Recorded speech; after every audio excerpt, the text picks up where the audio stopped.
Hello everyone, welcome to What If Deku Found Peak Point Helmet and Became Albino Monkey movie. Before we start, please go support Wixter12 for writing that awesome fanfic. What would happen if Izuku found a Peak Point helmet that not only boosted his intelligence but also turned him into an albino monkey who would strive to become the best hero he could be? Chapter 1: The Monkey and the Transformation. It has been 3 days since Izuku Midoriya was diagnosed as Quirkless, and he hasn't been having the best childhood. His best friend became his bully, and he never made any new friends. His mother Inko started to wonder if Izuku would ever smile again. "Inko, honey, how are you today?" Izuku was silent for a moment as he just stared at his computer with tears in his eyes. Inko knew that her son was heartbroken, and she also learned about the bullying. She needed a way to make her son happy again. She tried looking at the news for anything that would help until a news report came up about an animal circus that was about to be closed down. Inko remembered that Izuku loved watching the circus as a kid with all the performers acting as if they had quirks. That might be the answer she was looking for. Inko got Izuku into the car and they drove off to the circus. Izuku was still depressed about what happened, but he still wanted to try and make his mother happy. When they arrive, they see all the animals being put into the cages of the circus train. "Inko, come on sweetie, don't you want to see the animals?" Izuku, okay. Izuku climbed out of the car and took his mother's hand. They walked past all sorts of animals: sea lions, elephants, bears, a lion, 2 tigers, some ponies, and a few dogs. Izuku was still upset when suddenly he saw something that made his eyes widen. Inside one of the cages was a baby albino monkey wearing a yellow bandana with a small bunny-like tail. Izuku began to smile as the monkey looked at him curiously. "Izuku, mama, he's so cute." "Inko, I know sweetie." "Animal caretaker, if you want him, he's all yours." "Inko, are you sure?" "Animal caretaker, sure, the circus is shutting down, and we want to help give the animals new homes." "Izuku, can we take him, mama, please?" "Animal caretaker, don't worry ma'am, he's perfectly safe, and he won't hurt anyone." "Inko, well, okay." "Izuku, yay." The animal caretaker opens the cage, takes the monkey out, and gives him to Izuku. "Inko, what's his name?" "Animal caretaker, we never got the chance to name him since we only got him a few weeks ago, so you can name him."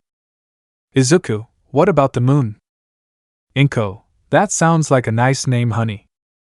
Kuta hugs Izuku and falls asleep in his arms. "Animal caretaker, I think he likes you, little boy." "Inko, thank you, sir." "Animal caretaker, no problem at all, take care now." They leave the circus and they get into the car. They arrive at the apartment, and Kuta is excited to be a part of the Midoriya family. Izuku takes Kuta to his room. "Izuku, this is my room, I hope you like it." Kuta looked around and saw all the things Izuku liked. He didn't mind that Izuku's room was full of Almight merch. What mattered to him was that he had someone to be by his side. 8 years later. Izuku came home after school covered in bruises.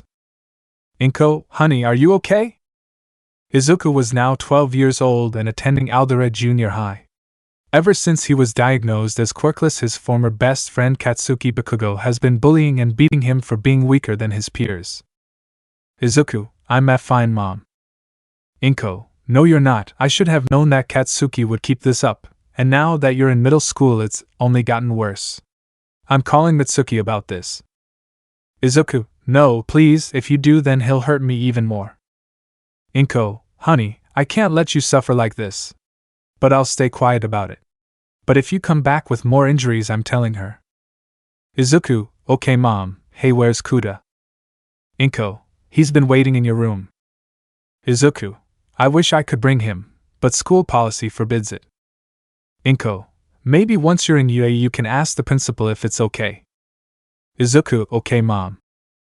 Izuku goes to his room and sees Kuta sitting on the ground.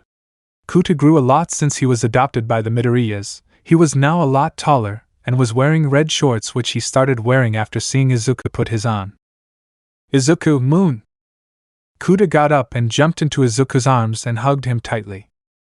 "Izuku, I miss you so much, Kuta." Kuta then climbs Izuku's body and plays around like a jungle gym. Some of his hair was shedding and some even fell into Izuku's hair. This moment shortly ended once he got tired. Izuku, I wish I knew what you were saying, Kuta, then maybe we can be a lot closer. Izuku then noticed something on his floor. It looked like a small helmet with a siren light on it. Izuku, now where did this come from? Kuta climbs onto Izuku's shoulder as he goes down to the kitchen. Izuku, hey mom, did you put this in my room? Inko looks at the helmet and shakes her head. Inko, no sweaty, I haven't. Izuku, I wonder where it came from. Izuku looks at the helmet for a bit and wonders how it would look on him. He then puts the helmet on his head, and then the light starts flashing red.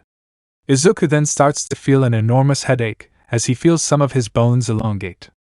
Inko watched in disbelief as her son began to transform. Once the pain stopped, Izuku fell to his knees breathing heavily. Inko, honey, are you okay? Izuku, why yeah, but I feel weird. Inko, honey, look in the mirror, you look like a monkey.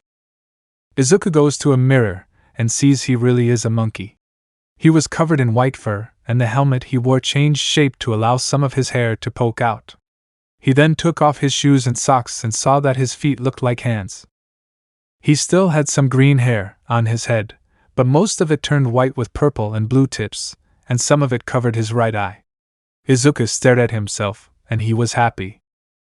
Izuku, mom, this is amazing. Inko, honey, you're not upset. Izuku, no, I'm happy, because I can finally be a hero. I'm happy for you, big brother. Izuku was surprised when he heard the new voice. He looked around and saw Kuta sitting on a chair. Izuku, Kuta, did you just talk? Kuta, yes, big brother.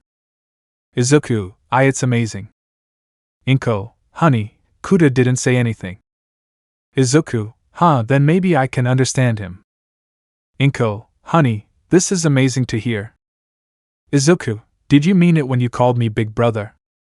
Kuta, yes, big brother is amazing. Izuku, I'm so happy.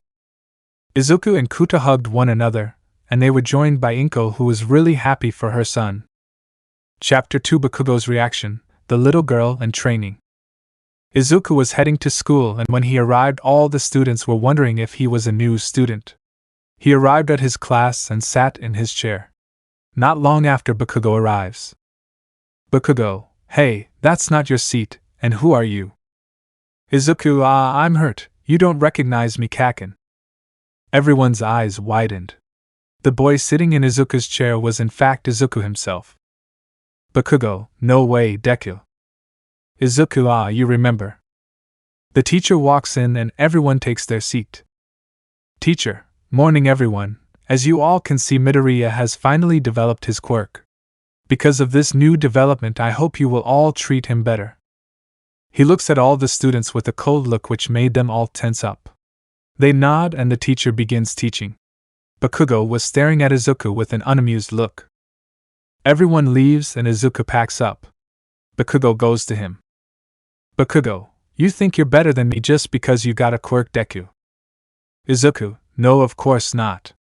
Because unlike you, I don't let the attention go to my head. Bakugo, that's it, die.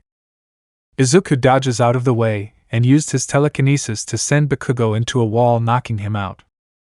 Izuku, I guess I can't expect you to change right away, but I'll be sure to keep him in his place. Izuku leaves the class using his telekinesis to drag Bakugo out of the school. 2 years later.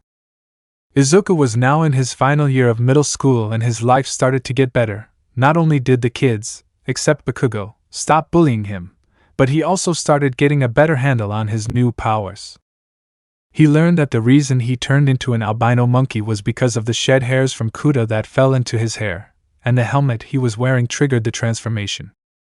The helmet also appeared to stimulate an increase in his intelligence and learning speed, which he discovered after he read through an entire dictionary in just 3 minutes. He also discovered that if the helmet was removed, he doesn't return to normal, but instead turns into an actual albino monkey while retaining his original human intellect and ability to speak. Because of the size difference in species, Inko used some of her money to buy a pair of red shorts that Izuku wears under his regular pants that change size depending on what form he is in. He mostly doesn't wear a shirt or clothes for his upper body due to the fur acting as a shirt for him. Whenever he wore something else, he gets uncomfortably hot. As for Kuta, he also grew a little to the point where he was as tall as Inko's legs when standing upright. Izuku also took the time to teach Kuta how to read, write, and understand Japanese despite his inability to speak the words. Izuku never discovered where the helmet came from, but he was also very cautious about it. Whenever he was at home, he would sometimes inspect the helmet looking for any sort of dangerous tech or programs that might be harmful to him or others. He discovered that the helmet contained a mind control and obedience chip that was meant to take control of the wearer and turn them into a sort of slave. Fortunately, he managed to remove it and was able to make schematics for similar helmets that shared the appearance of its previous form. He even named the helmets Peak Point helmets. All in all, Izuku was really happy with how his life turned around. Izuku and Kuta were walking back home after picking up some groceries. Izuku, I hope Mom will make some katsudon tonight. Kuta, yeah, it's delicious. Izuku, glad to hear Kuta, now let's. Izuku felt someone bump into him. He looked down to see a little girl. Izuku, hey, are you okay? Please help me. Kuta, big brother, look at her arms and legs. Izuku does so and sees that they are covered in bandages, and she was also wearing ragged clothing. Oh, thank you for finding my daughter. The man looked too suspicious to be the girl's father. Izuku proceeds to read her mind, and what he saw made him furious enough to go bananas. Izuku, oh really, then tell me, why is she covered in bandages? Oh, she's very clumsy. He couldn't finish the sentence because he was pushed against a wall by Izuku's telekinesis. Izuku then gives the girl to Kuta as he approached the man. Izuku, clumsy my ass, I read her mind and I saw what you did to her. Not only did you hurt her physically, but psychologically as well. You're no savior, it's people like you that are the true disease of this society. Overhaul. Izuku was making sure to keep the villain trapped in his telekinetic grip. He then uses his powers to move a few metal bars and bend them around his body like a rope restraining him. Izuku, mine, I could have easily killed him, but I need to remember heroes don't kill. Once he was done, he returns to Kuta and takes the girl from him. He then calls the police and tell them about what happened, but he made sure to say that a hero did it, and not him, since he isn't allowed to use his powers in public since it would be mistaken for a quirk. They arrive back at home and put the girl in the guest room. Once Inko returned from work, Izuku explained the situation to her, and she felt so sad about what the girl went through, as well as angry at the man who hurt her. Inko, honey, I'm so proud of you for doing it, you too, Kuta. They hug one another and Inko begins to cook. A little later, the girl wakes up and goes downstairs. Izuku, good afternoon, little one. Where am I? Izuku, in my apartment, I brought you here. Eri, why you won't take me back? Izuku, of course not, no one deserves to suffer like you did. Izuku, mine, even though Overhaul deserved all of it tenfold. Izuku, my name is Izuku, and this is my little brother Kuta. Inko, and I'm Inko, I'm their mother. What's yours? Different. Izuku, that's a really nice name. Eri, thanks. Izuku, hey, why don't you get some rest, and I'll come get you when Mom's done making dinner. Eri, okay. Eri goes back to the guest room, leaving the family to themselves. Inko, she's such a sweetheart. Izuku, yeah, but I'm worried about her. Kuta, why, big brother? Izuku, she hasn't smiled since I brought her here. I think she's still traumatized from the experience. Inko, oh honey. Izuku, don't worry, I'll help her. Inko, how? Izuku, while training I learned that I can alter a person's memories or erase them completely. That's why I asked her to go to bed. Inko, well, I hope you can help her. Izuku, I hope so too. Izuku quietly entered the room and went to Eri's side. He touched her forehead and proceeded to erase the bad memories she experienced with Overhaul. He did have some trouble, But he was able to finish and completely replace all the bad memories with pleasant memories. The only ones he didn't want to tamper with were the ones from her infancy, since it would be too suspicious. Once he was done, he took his hand away and looked at her with the cutest smile ever. Izuku, mind, I promise I won't let anyone take away your happiness again. Izuku smiled softly and leaves the room. Izuku, it's done. Inko, I hope she'll be happy here. Izuku, she will. A few hours later, Izuku goes to Eri's room and wakes her up, bringing her to the kitchen. They all had a delicious meal. Izuku, how is it, Eri?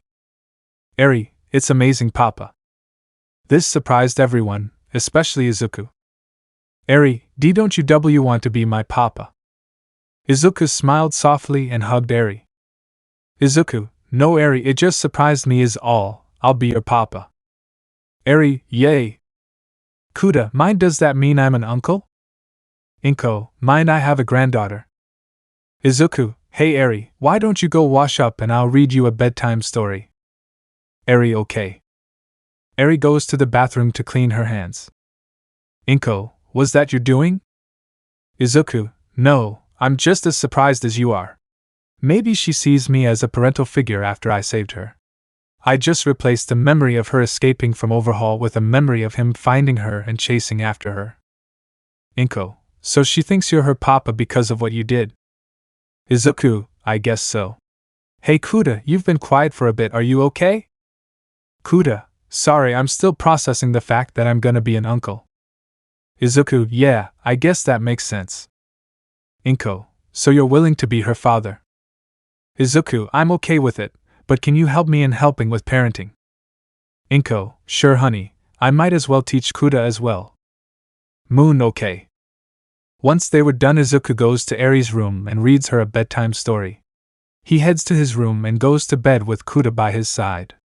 The next day, Inko helped Izuku and Kuda learn about parenting, which helped them a lot when they took care of Eri. Eri stayed with Inko whenever Izuku and Kuda were gone, and Eri enjoyed spending time with her new family. It was 10 months before the UA entrance exam, and Izuku felt that he needed some training. He arrived at Dagoba Beach, which was covered in trash. He saw two people talking with one another. The first was a blonde boy that appeared to be 2 years older than Izuku. He had blue eyes and a face that looked like it was a child's drawing. The other man was someone Izuku was shocked to see. It was the #1 hero of Japan, Almight. He wore a white shirt and green jeans. Izuku went over to them. Izuku, hello? Oh, I didn't know someone else was going to be here. Izuku, I actually just arrived. I wanted to get some additional training before UA's entrance exam. Oh, it's no big deal, I'm here for the same thing. My name's Mirio Togata, by the way. Izuku, nice to meet you. Am a future hero student, I see. Izuku, why yes sir. Ha ha ha, I can tell that you're a fan. If you want an autograph, then just ask. Izuku, can you sign my notebook? Why of course. Izuku hands All Might his notebook, but the moment he touched All Might's finger his eyes widened. What's wrong, young man? Izuku, I'm sorry, I think my quirk accidentally caused me to read your mind. All Might froze with his mouth open in shock.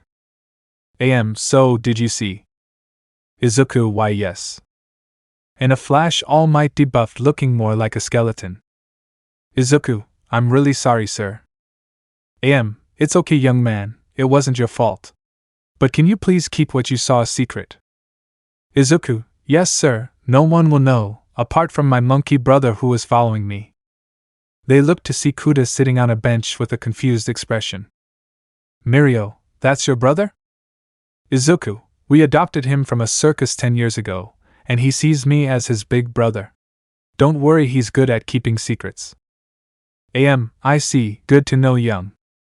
Izuku, Izuku Midoriya, sir. And I guess it's only fair that I tell you my secret as well. Izuku, you see, my powers aren't a quirk. Izuku then proceeds to tell them about how he got his powers, and All Might explain to Kuda his situation. Izuku, so is it okay if I can train with you? I don't see why not. Mirio, sure, It'd be nice to train with someone. During Izuku's training, he found some parts from old inventions. He took them home where he used them to construct his own inventions, one of which was a throne that could hover and move around, and another being a pair of stun clubs which he trained for in case he couldn't use his psychic powers. He also made blueprints for other inventions that he wanted to make, but couldn't due to not having enough materials. Izuku and Mirio have cleaned the entire beach in 5 months due to Izuku's inhuman strength. Izuku, finally finished. Mirio, yeah, it took us 5 months, but we're finally finished. Izuku, we don't have to stop training just because we finished training our bodies.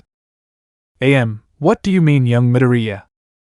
Izuku, what if we trained against one another, to see where we can improve our skills? Mirio, that sounds awesome.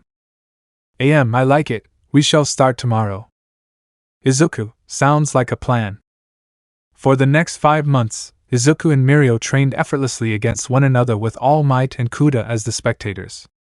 The training helped strengthen Izuku's powers and also improved Mirio's quirk. It was now time for Izuku to put all that hard work to good use and ace the entrance exam. Chapter 3: Izuku's Bio. Powers and abilities: superhuman physical characteristics, flight, teleportation, telekinesis, mind control, mind manipulation, instant clone creation, energy manipulation, force field creation, shockwave generation, energy blasts, talking to monkeys/apes. Attack potency: at least continent level, likely much higher, can go toe-to-toe with Bakugo and other strong adversaries, planet level with Sara 003. Speed: FTL+, superior to his monkey minions who are capable of this. Lifting strength: class 100, able to lift gigantic mechs with telekinesis. Striking strength: at least continent level, likely much higher. Durability: at least continent level, likely much higher, can tank several hits from villain attacks, higher with force fields and barriers. Stamina unknown. Range: planetary with his satellite ray. Intelligence: extremely high as he wears the peak point helmet which amplifies the mind to its peak. Weakness: when not wearing the peak point helmet his intelligence returns to normal, and he becomes a monkey that can speak the human language. Standard equipment. Throne: a seat that Izuku likes to sit in. It can fire rockets and Izuku is rarely seen out of this chair. Stun clubs: Izuku can dual-wield a pair of stun clubs which are strong enough to shatter stone structures. Satellite ray: a gun that Specter can shoot at his foes. Whatever it hits will be targeted by a beam that shoots toward a satellite to reflect off of it, and come back down on its target. Name: Moon. Gender: male. Age: 11. Classification: monkey. Before. After. Pretend the tips are short, his eyes are blue, and he has a yellow bandana around his neck. Izuku's closet companion which sees him as a big brother. Talents and abilities: as a monkey, Kuda can climb up trees and other usual things. Kuta is a young monkey who is highly curious about the world. Chapter 4: Entrance Exam and a lab full of monkeys. Izuku arrived at UA and felt excited that he would be attending. He walked in and found a seat. He looked down to see the voice hero, Present Mike, arrive. PM: Alright everybody, welcome to the UA entrance exam. Can I get a yeah? Everyone was silent, except for Izuku. Izuku: yeah. PM: Love the enthusiasm, little listener. Mike started to explain how the exam worked, and then a timer started telling them to begin with the written portion. Izuku used his high intellect to answer all the questions as well as correct the spelling errors in them, all of which were in 5 minutes. Once he was done, he got out of his chair and handed the paper over to Present Mike. PM: Are you sure, little listener? Izuku: Yeah, my quirk boosts my intelligence, which really helps. PM: Okay, you may go to the practical area. Izuku does as instructed and goes to the practical area. A little later, everyone else arrived and Present Mike began to explain the practical exam. A boy with blue hair tried to interrupt, but Izuku was quick to use his powers to keep him quiet till Present Mike finished explaining the 0-pointer. Izuku arrived at his designated city. While waiting for the gates to open, he saw a brown-haired girl that looked nervous. He teleported to her without anyone noticing but made sure he didn't startle her. Izuku, hey, are you okay? Yeah, I'm just a little nervous about not passing the exam. Izuku, hey, I think that you will do an amazing job. I can tell that your heart is set on achieving this, so you can do it. Thanks. Izuku, oh, and once the gate opens, run inside. Heroes never wait for a countdown when it comes to fighting villains. Okay. Izuku goes back to where he was, and once the gate opens, Izuku and the girl rush in. PM, what are you all waiting for? There aren't any countdowns in real life. Go, go, go. Everyone rushes in and sees that some of the robots are already destroyed. Izuku was plowing through them using his telekinesis to crush them, and creating clones to help save other participants. Izuku, okay, that should be enough. I wonder what the teachers think about this. In the observation room. Nizu, my, we have some very promising students today. Aizawa was looking at the screen with Izuku on it. Despite having enough points, he still helped save other participants. Aizawa, Nizu, bring up the boy on camera for midnight. It's rare for you to take an interest in someone's shota. Aizawa, whatever, anyway, what can you tell me about him? Nizu, well, let's see. Nizu pulls up Izuku's file. Name, Izuku Midoriya, age 14, Quirk, Quirkless. Vlad King, wait, how is he Quirkless if he can do all that? Nizu, there's a note here. Nizu reads the note, which explains how Izuku got his powers and what they are. PM, I guess that explained why he said Quirk, as if he was emphasizing that it wasn't one back at the written portion. Almight, yes, he is definitely very powerful. Snipe, you know him, Almight? Almight, yes, he trained with young Mirio, and I can say he might be able to fight me and easily win. Everyone was shocked at what Almight said, except for Aizawa, who just grinned. Aizawa, I want him in my class. Nizu, he already is. Now for my favorite part. Nizu pushes a red button and laughs. We return to Izuku. Izuku was using his powers to save as many participants as he could until he felt the ground shake. He looked in the direction of the source and saw the zero-pointer emerge and begin to go on a rampage. Izuku, that thing might accidentally kill someone. I'd better go and make sure no one is in its way. Izuku flies over and sees that the girl from before was trapped under debris and she was in the zero-pointer's path. Izuku lands in between them and charges up an energy blast. Once it was fully charged, he shoots it at the zero-pointer, and it explodes. Izuku, well, that takes care of that. Now for the girl. Izuku uses his telekinesis to move the debris off of her, and helps support her as the timer stops.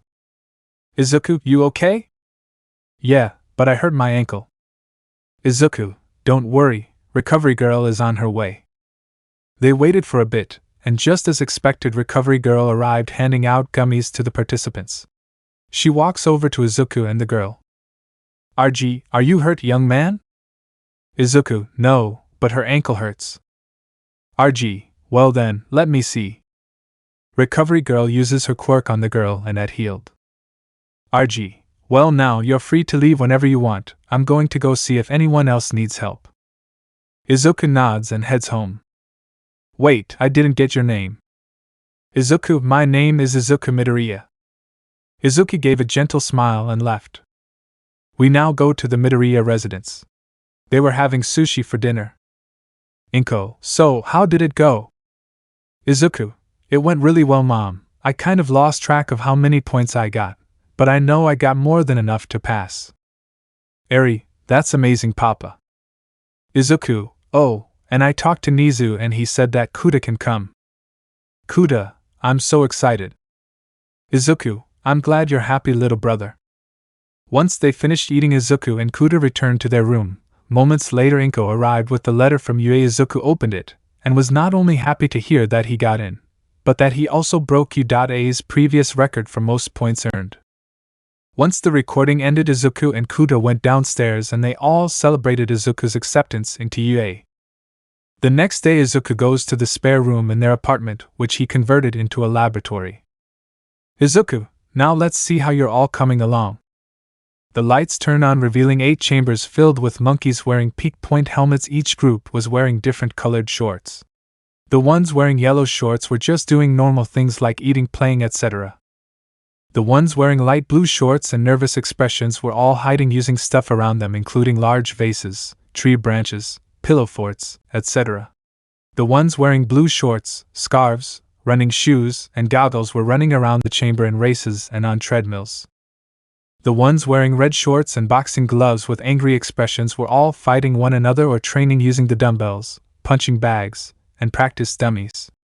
The ones wearing black shorts, ties, sunglasses, and carrying guns were practicing their marksmanship at a shooting range. The ones wearing white shorts and spiral glasses were doing science experiments and used bombs as weapons in testing areas. The ones wearing green shorts, special sight goggles, and backpacks were working on machines and using practice dummies to launch rockets. Finally, the monkeys wearing pink shorts and an item bag with narrow-eyed expressions were picking up stuff like apples, pencils, etc., and used them as projectiles. However, 2 of the monkeys stood out the most in the group. Instead of sharing the behavior of their fellow primates, one used stealth, which was far better than the light blue monkeys. He also seemed to be able to utilize tools and weapons as well as fought far better than the black, white, green, and red monkeys. The other appeared to be more skilled with guns than the black monkeys, and he also had some form of interrogation. And this caught Izuku's interest. He ran some tests on the monkeys and discovered that they had combat experience similar to that of Solid Snake and Revolver Ocelot from the Metal Gear game series. In this, Metal Gear exists and has been continuously remade for the fans. Once Izuku learned this, he designed special suits that looked exactly like Snake's and Ocelot's suits from Metal Gear Solid and weapons that had the appearance of fruit, along with a cardboard box for him to hide in, and a set of revolvers and other weapons for the other. Izuku, okay, now we just need names. May I suggest Peepo Snake and Peepo Ocelot, sir, Snake and Ocelot for short? Izuku, yes, that sounds good to you. Ocelot, what is our first assignment? Izuku, easy there, soldier. I still need an assignment to give you, but I'll keep you on standby for when you are needed. Snake, got it. Izuku, this will definitely be an interesting journey. Izuku, I always thought monkeys essential. They're crude and unspeakably plain. But truly they have a glimmer of potential. If allied to my vision and brain. Izuku, I know that your powers of retention are as wet as a warthog's backside. But thick as you are, pay attention. My words are a matter of pride. It's clear from your vacant expressions. The lights are not all on upstairs. But we're talking heroes and successions. Even you can't be caught unawares. So prepare for a chance of a lifetime. Be prepared for sensational news. A shining new era is tiptoeing nearer. Random monkey, and where do we feature? Izuku, just listen to teacher. I know it sounds sordid, but you'll be rewarded when at last I am given my dues, and with justice deliciously squared. Be prepared. Monkeys, it's great that we'll soon be connected with a king who'll be all-time adored. Izuku, course, quid pro quo, you're expected to take certain duties on board. The future is littered with prizes. And though I'm the main addressee, the point that I must emphasize is, you won't get a sniff without me. Izuku and monkeys, so prepare for the hero of the century, oh. Be prepared for the mightiest year, oh la. La. La. Meticulous planning, we'll have food. Tenacity spanning, lots of food. Decades of denial, we repeat, is simply why I'll endless treats. Be a hero undisputed, ah.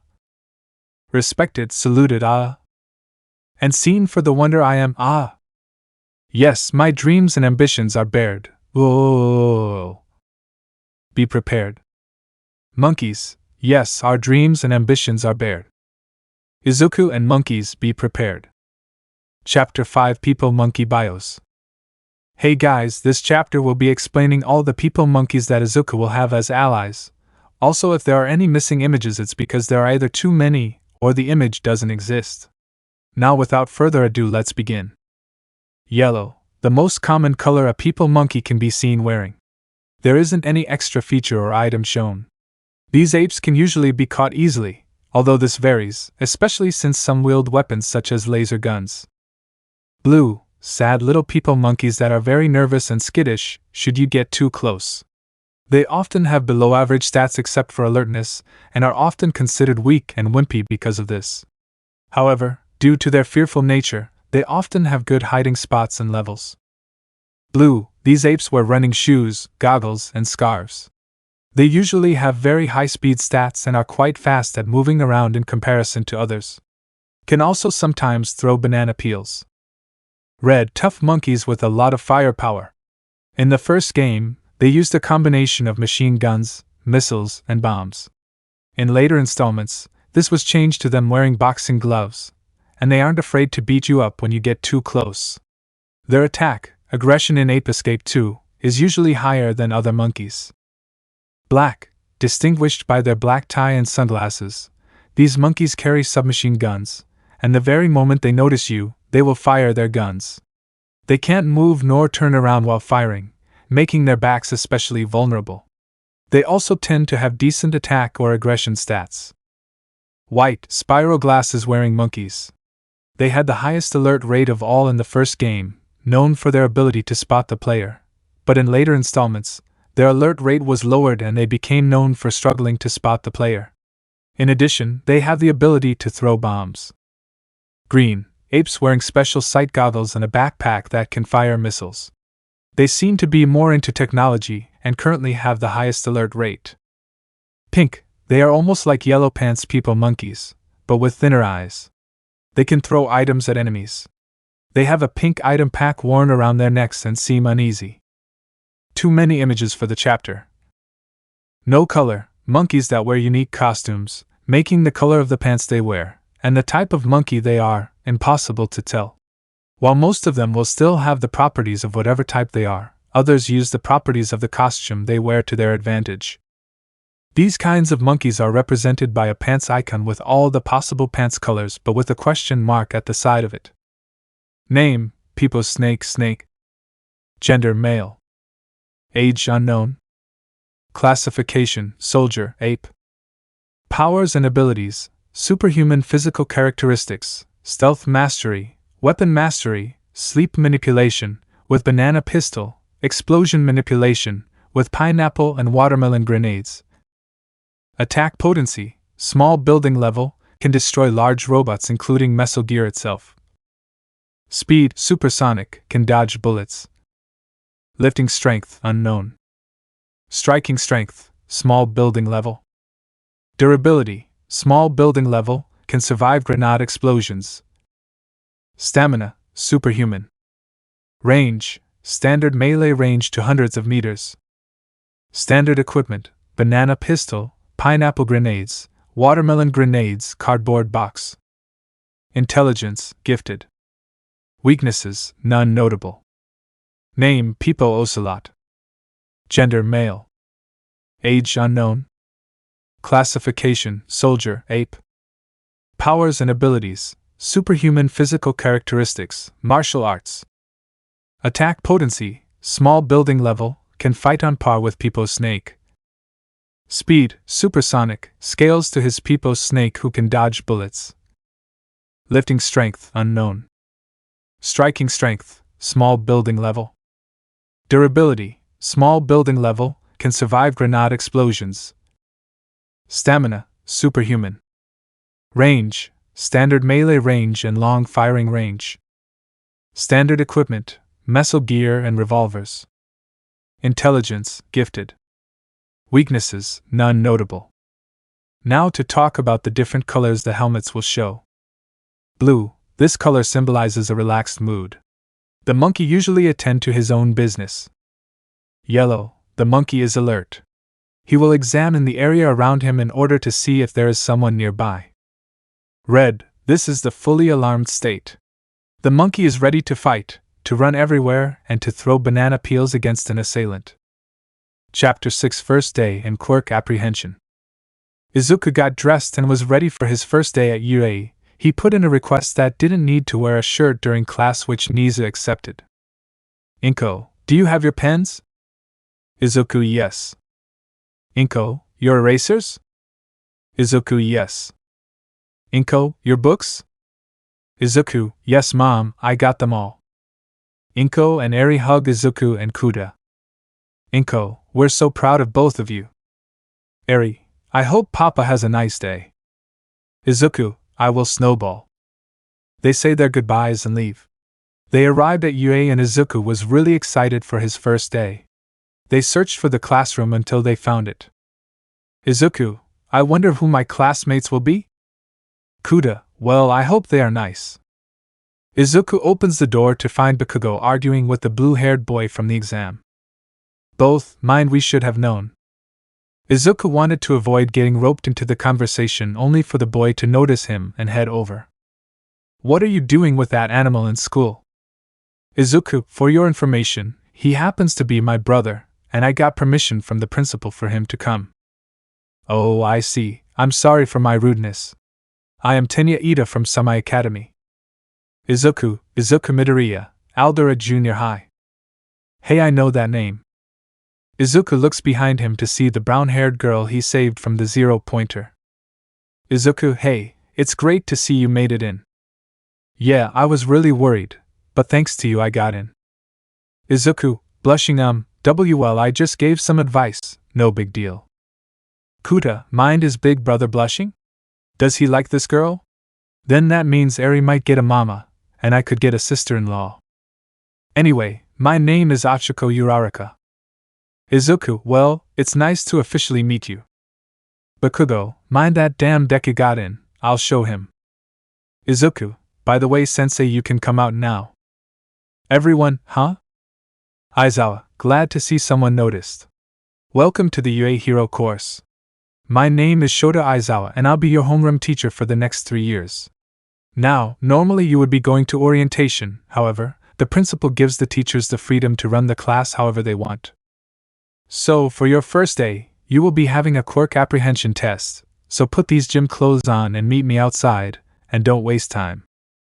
The class does as he says and goes to the changing room. Ida, hey Midoriya, I wanted to ask this as well, but why weren't you wearing a uniform in class? Izuku, you may have noticed that I'm covered in fur. Well, this fur is what keeps me warm, so if I wear something like a shirt over my fur it'll get very hot, and I don't want to catch heat stroke on the first day. Ida, I guess that makes sense. Also, what's with that helmet anyway? Izuku, I'll explain it when we do introductions, but I'll say that it is connected to my powers. Once Izuku got dressed he went outside and waited with Aizawa. Moments later the rest of the class arrived, and Aizawa takes out a softball. Aizawa, for this test, you will be doing the same exercises you would normally do in middle school, but this time you'll be using your quirks so we can see what you can do. Aizawa gives the ball to Izuku and then speaks. Aizawa, Midoriya, you got the highest score in the entrance exam, so you can go first. Bakugo was very angry at the sound of it. Izuku, any limits? Aizawa, none, you can do it however you want, so long as you stay in the circle. Izuku went to the circle and threw the ball. He charges up an energy beam and uses it to launch the ball further away. Izuku, how was that sensei? Aizawa, impressive, you actually managed to beat Almight's record. Everyone's eyes widened. Bakugo charged at Izuku. Bakugo, Deku! How dare you! Before Aizawa could interfere, Bakugo stopped in midair. He sees Izuku restraining him with his telekinesis. Izuku, it's not smart to attack someone, especially if they are in a class with one of the best heroes as their teacher. Aizawa, you can let him go now Midoriya, I'll take it from here. Izuku releases Bakugo and Aizawa uses his scarf to restrain him. Aizawa, now, let's continue with the test, also the person in last place will be expelled. During the 100-meter run, Izuku used his enhanced speed to keep up with Bakugo. In the standing long jump, Izuku floated over the pole. In the grip strength, Izuku used his telekinesis to get a good score right behind the six-armed boy. And in the repeated side step he got an average score due to his superhuman reflexes. As for Kuda, He was watching and cheering Izuku on using signs he made. When the scores were announced, Izuku got 4th place, which he felt proud of. And the person in last place was someone named Minoru Mineta. Aizawa, normally I would say that this was a ruse to get you all to do your best, but due to some reports of him harassing women. Minoru Mineta, you are expelled. Izuku knew that it wasn't a ruse because he read Aizawa's mind earlier, and he was glad that the pervert was gone. They all head back to class and Aizawa gets into his sleeping bag. Aizawa, alright, since it is your first day, feel free to introduce yourselves, then once you're done you are free to leave. Everyone took turns saying their names and explaining their quirks. And now it was Izuku's turn. Izuku, my name is Izuku Midoriya, and this is Kuta, my little monkey brother. As for my quirk, well, I'm technically quirkless. Ida, what do you mean technically quirkless? Izuku begins to explain how he got his powers, which everyone was amazed by. Izuku, oh, and Kaken, if you're thinking that I lied to you about my powers being a quirk, I never said that it was, so that means you can't call me out about it. Bakugo just growled in frustration. Izuku, okay sensei, we're done. Aizawa, good, you are free to go home. Izuku and Kuta return home with a very happy Inko and Eri. They told them about their day, and how excited they'll be for the next 3 years at UA. Chapter 7 Hero Training and Break-In. Izuku and Kuta were in class waiting for their next teacher to arrive. Suddenly the door bursts open, revealing All Might in his Silver Age costume. I am here. Walking through the door like a hero. Everyone, All Might. That's right, today we'll be doing hero training. But what's a hero without a costume? All Might pushes a button which reveals a compartment with 19 briefcases, each with a different seat number. Everyone gets their costume and heads to the changing room. We now go to Fake City Gamma where everyone is in costume. You all look very plus ultra. They say the clothes make the man, and you're the proof. Izuku is wearing a long red cape, dark pants, black leather boots, and a black belt with white decals on it. Pick either one, I know they're the same outfit, but I can't decide which image looks better. Izuku was partnered with Achiko, and they were going against Bakugo and Ida. Kuta was in the observation room with the rest of the students and All Might. Achiko, do you have a plan? Izuku, yes, Bakugo will obviously try to come after me, so while I keep him busy, you head for the bomb. Achiko, you sure you'll be okay? Izuku, yes, I can handle him. Hero team may enter. Izuku and Achiko enter the building and start searching for the bomb. Just as Izuku predicted, Bakugo goes straight for him. He tells Achiko to go for the bomb and that he will assist her when he's done. Bakugo, you think you can take me down? Izuku, I don't think I can, I know I can. Izuku creates clones of himself to catch Bakugo off guard. Once they disappear, Izuku sends a small energy blast in the form of purple slashes which manages to cut Bakugo a bit. Bakugo tries to send an explosion only for Izuku to knock it back using one of his stun clubs. Just as Izuku was about to tell Bakugo to surrender, he smirked. Bakugo, you know how my quirk works, then you should know that these gauntlets have been storing up my sweat. Izuku, mind he's not seriously going to do that, is he? Young Bakugo, don't, it will kill him. Bakugo, not if he dodges. He pulls the pin and a large explosion is released. Mina, no, Midoriya isn't dead, right? Zero, no one can handle a blast like that. Just as All Might was about to end the match, Momo stopped him. Momo, sir, look. They look at the monitor and see a figure as the smoke clears. It is Izuku. Denki, he's alive. Tokoemi, but how? Bakugo grits his teeth while Izuku grins. Bakugo, how is this possible? Bakugo launches another weak explosion only for it to blow up, but Izuku doesn't even have a scratch. Izuku, good thing I created this force field before the attack hit me, otherwise I would have been a dead man. Young Bakugo, that was very reckless. If you try something like that again, I will end the match. Bakugo, fine, then I'll just have to end you the hard way. Izuku, oh Kaken, do you really think you stand a chance against me? Izuku smirked and gave a sinister look. Izuku, you're dead wrong, old friend. Izuku then uses his telekinesis on the debris and launches it at Bakugo, burying him under a mountain of rubble. Izuku, like I said, you never had a chance. Bakugo has been captured and the bomb has been deactivated. The hero team wins. Izuku, that was fun, let's do it again sometime, Kaken.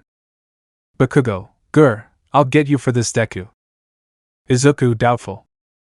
After the class ended, everyone headed to the cafeteria with Izuku, Kuta, Achiko, and Ida sitting at the table talking about why they want to be a hero. Izuku, hey Ida, why did you want to be a hero? Ida, well, it's because of my brother, he was my inspiration since I was young. Kuta, wow, you must be proud of him. Ida, thanks, what about you, Midoriya? Izuku, well, my reason for being a hero was because of Almight. When I was a kid, I watched a video about his debut on my computer. When I saw how he smiled when he saved all those people, that was when I realized I wanted to be a hero who saves everyone with a smile so that they can feel safe knowing that someone is there for them. Achiko, blushing, wow, that's beautiful. Izuku, yeah, that's the kind of hero I want to be. Ida, so since your transformation was caused due to putting on the helmet and having some of Kuta's hair on your head, does that make you his biological big brother? Izuku, yes, but he already saw me as his big brother after Mom and I adopted him from that circus. Achiko, too bad it got shut down, I always loved going there as a kid. They all shared a laugh until the alarm went off. The students were panicking about a break and only for Izuku to discover that it was the press that got in. Ida managed to help calm everyone down, and they headed back to their classrooms. But something was bothering Izuku about the whole thing. Izuku, mind him, how did the reporters break in anyway?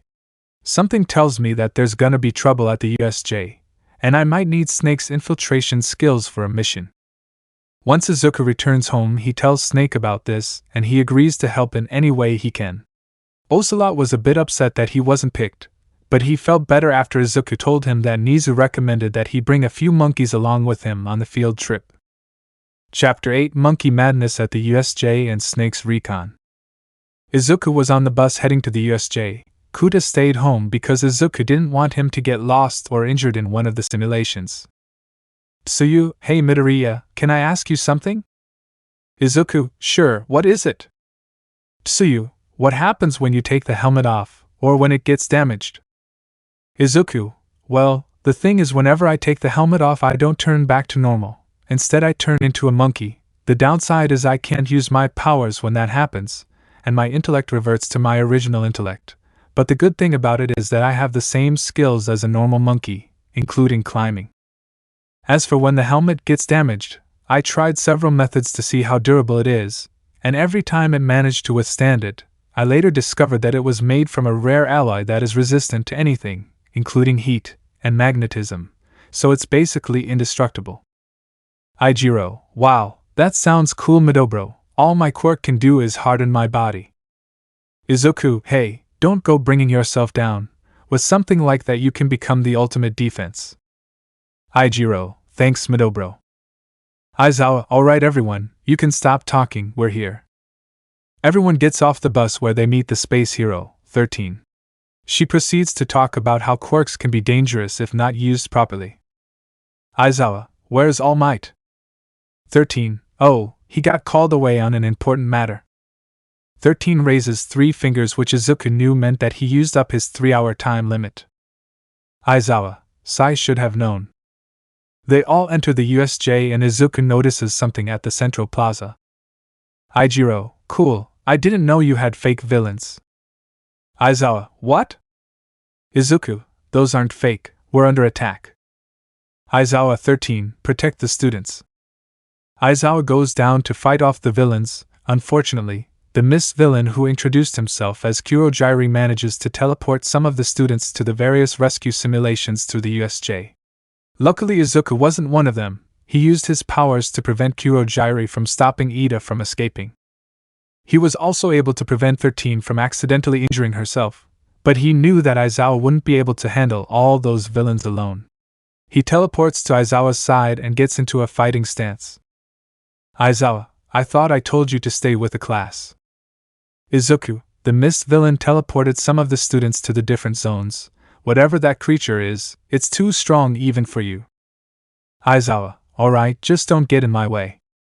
Izuku, I won't, sensei. And I had some of my monkeys stay with the students to protect them. Ocelot is with 13 and the rest of the class at the entrance. Izuku helps Aizawa fight off the villains, while the lead villains are talking. Shigaraki, I thought you separated them, where did he come from? Kurojairi, I did, he was with the group that didn't get teleported. That's not the only problem. 4 figures were standing alongside the villains, and they all appeared to be primates. The 4 primates that appeared to be the leaders all appeared to be different species, but they all had a red gem-like device on their heads that looked like the sirens on peak point helmets. The first primate appeared to be a ring-tailed lemur, and the leader of the group had a mix of black, dark gray, and light gray fur. He had a cold expression similar to Shoto, only way more menacing. The second appeared to be a female albino gorilla with gray skin and markings all over her body. Some of the furs even stood up straight, appearing like spikes. The third primate appeared to be a largibbon with twitching eyes, lanky arms, and a toothy grin. He has a hunchback, covered with thick green spines that line it. He boasts 2 tall ears that stick up on either side of his head, which appears to have a steel plate that is similar in design to the peak point helmet with an eyepiece over his right eye. His fur is a deep gray and his skin is a dark verdant green. The last primate appeared to be an odd, floating creature with bulging eyes, puffy lips, and a long dangling tail. Its eyes never look at the same place, similar to a chameleon, right under the small stubs that make up its ears. It has bumps and craters all over its back. Along with them were 3 black monkeys who wore white shorts that looked like boxers and peak point helmets that were black instead of white, with red sirens. The one in red's hands, feet, and face are red. He has yellow eyes. The blue one had deep blue skin instead of a natural skin tone, a mouth full of sharp white teeth, and smaller, glowing green eyes. Finally, the yellow one's fur is black instead of brown, and his hands, feet, and face are yellow. He doesn't have a mouth. He has red eyes. Meta, it seems that one of them has a peak point helmet, but it's a human with monkey DNA. Crack, shall we capture him and take it apart? J. No, Master only wants us to help the League, so we can't focus on some random student. G. So long as no one dies, I'll be fine. Tron Red, that boy is interesting, he doesn't seem to be controlled by the helmet, perhaps he can. Tron Yellow, whisper quiet brother, you don't want him to hear. Tron Blue, whisper he's right, let's just play along for now. J. G. Go assist Noma, I'll deal with the boy. G. Yes, J. J. Meta, Crack deal with the students at the entrance. Crack, it shall be done. Meta, yes, sir. G goes to help Nomu, Crack, and Meta go to the students and the entrance, and J goes to Izuku. Izuku, who are you, and why are you here? J. We are the Neopipitrons, I am J, the leader of this group. As for why, let's just say our creator wants us to help in destroying the symbol of peace. Izuku, I won't let you do it. J. Well then, come at me, and let's make this quick because I hate prolonged battles. Izuku, I won't let you hurt anyone. J smirked, and they both got into a battle stance. They then attacked one another. Izuku uses his clones to try and catch him off guard, but J is easily able to tell which is the real one. Izuku then tries to use his telekinesis, but J counters it by using his own. Izuku was caught between a rock and a hard place. He had never met someone who was able to counter his every move. Just as J was about to deliver the finishing blow, the doors to the USJ burst open, revealing Almight. Izuku took the opportunity to catch J off guard and was able to knock him down before he returned to the villains. Almight engaged the Nomu while Izuku was struggling to get to him. That was until the 3 monkeys appeared in front of him and gave him an injection. Izuku thought it was poison only to discover that it was a healing agent. He gets up and faces the monkeys. Izuku, why did you do that? Tron Red, you might be the best chance we have at stopping the Master from killing our fellow Pipitrons. Izuku Master? Tron Blue, he created us to serve his own twisted ambitions, but failure is a death penalty to the weak in his eyes. Izuku, so why stay on his side? Tron Yellow, we can't let him hurt Jay and the others, they are like family to us. Tron Red, but if they believe you captured us. Izuku, I see, so you want to fake being defeated to join the heroes. Tron Blue, yes, please help us. Izuku, don't worry, I will. They got into fighting stances and proceeded to fight each other. They used actual attacks to make it appear convincing. Aizawa could tell that they were holding back and knew what they were doing. Izuku managed to use a single attack to knock all three of the Pipitrons down. At the same time, Almight was able to knock the Nomu out of the USJ, but G was able to escape before she got seriously injured. Shigaraki, no, you cheated, you must have. Kurojairi, young master, we must leave. Crack, master won't be happy about the Pipitron's defeat. Kurojairi, shall I teleport them as well?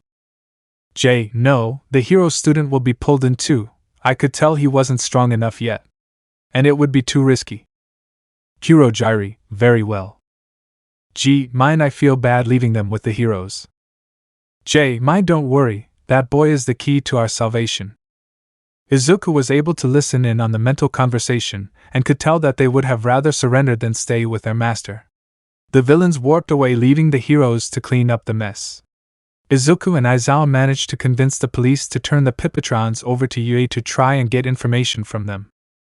After a bit of interrogation, the Pipitrons revealed all they knew about their creator, after which they were placed in villain rehab so they could be kept under constant surveillance for their safety, and the safety of the students. Izuku also asked for the Pipitrons to be placed in his care since he knew most of what was needed to look after them, which the principal agreed to. We now go to a meeting with the teachers. Nizu, I've called this meeting to discuss what happened at the USJ. 13. The incident was written off as a failure for the villains, but something tells me that they will try to do something like this again. Aizawa, we were lucky enough that Midoriya was able to prevent me and 13 from getting seriously injured. And they knew that I was supposed to be there, so they must have stolen the files about the event during the break-in. Nizu, what we should also figure out is if these Pipitrons are really allied with these villains, and for what purpose. That won't be necessary. The faculty looks in the direction of the door, and Izuku comes in sitting on what appears to be a throne that seems to hover, appearing almost as if they were in the presence of a king. Pick whichever you want, though I do like the anime version best. Power loader, cool chair Midoriya. Izuku, thank you, sir, I made it myself. Power loader, if you need any new gear, feel free to stop by the support course. Izuku, I'll keep it in mind. Nizu, ahem, I'd hate to interrupt this conversation, but what did you mean, Midoriya? Izuku, right, as you know I brought a few monkeys with me to the USJ. One of them happens to be an infiltration specialist named Peepo Snake, or Snake for short. He was close by when the villains opened their portal and was pulled in with them. The helmet also contains a microphone and camera which caught their entire conversation before they teleported to another location and left him behind. Aizawa, well then, care to show us? Izuku, of course. Izuku pulled up a monitor, and everyone was looking at it. The video feed showed the League, the Pipitrons, and a man who wore a black double-breasted suit with golden buttons and a black dress shirt together with a yellow tie. He also wore sunglasses. Mystery Man, I can't believe this. Not only did you fail this one simple mission, but you also lost the Pipitrons. Jay, you can't blame us. One of them was wearing a peak point helmet, and one of our old ones no less. Everyone was shocked. Even Izuku was surprised by this discovery. Mystery Man, I won't accept another failure, but to ensure it doesn't happen again. The man pulls out a strange gun and points it at a random villain. Random villain, no, sir, please don't The villain screamed in agony as he was now reduced to a purple goo. G tried to intervene, but J kept her back. Everyone in the meeting room watched in horror and disgust at how poorly he treated his followers. Mystery Man, I hope you won't disappoint me. I created you, and I can end you. Pipitrons, yes sir. Mystery Man, good, be lucky that those three were expendable. Now clean this up, and warp us back to the hideout. Kurojairi, why yes sir. Kurojiri opens a portal and they walk through, leaving Snake in his box. Before the video feed cuts off, it catches a glimpse of a large town in Yokohama. Snipe, I know that location, it's Kamino Ward. Ectoplasm, well, that narrows down our search, but it would be too risky to send more heroes to patrol the area. Nizu, agreed, since we know that this mystery man doesn't accept the failure of his underlings. It would only put them at risk of suffering the same fate. Izuku, if I may, sir, I might have a better understanding of who and what these Pipitrons are. Nizu, go on. Izuku, I ran some tests on hair samples that were retrieved from the USJ, and they are not human, they are 100% primates. However, it seems that they were altered on a genetic level. Nizu, are they like your monkeys? Izuku, only the smaller ones. As for the other 4, I ran an analysis and discovered that Meta is a tarsia, Crack is a largibbon, G is a gorilla, and J is a ring-tailed lemur, while the other 3 are normal monkeys.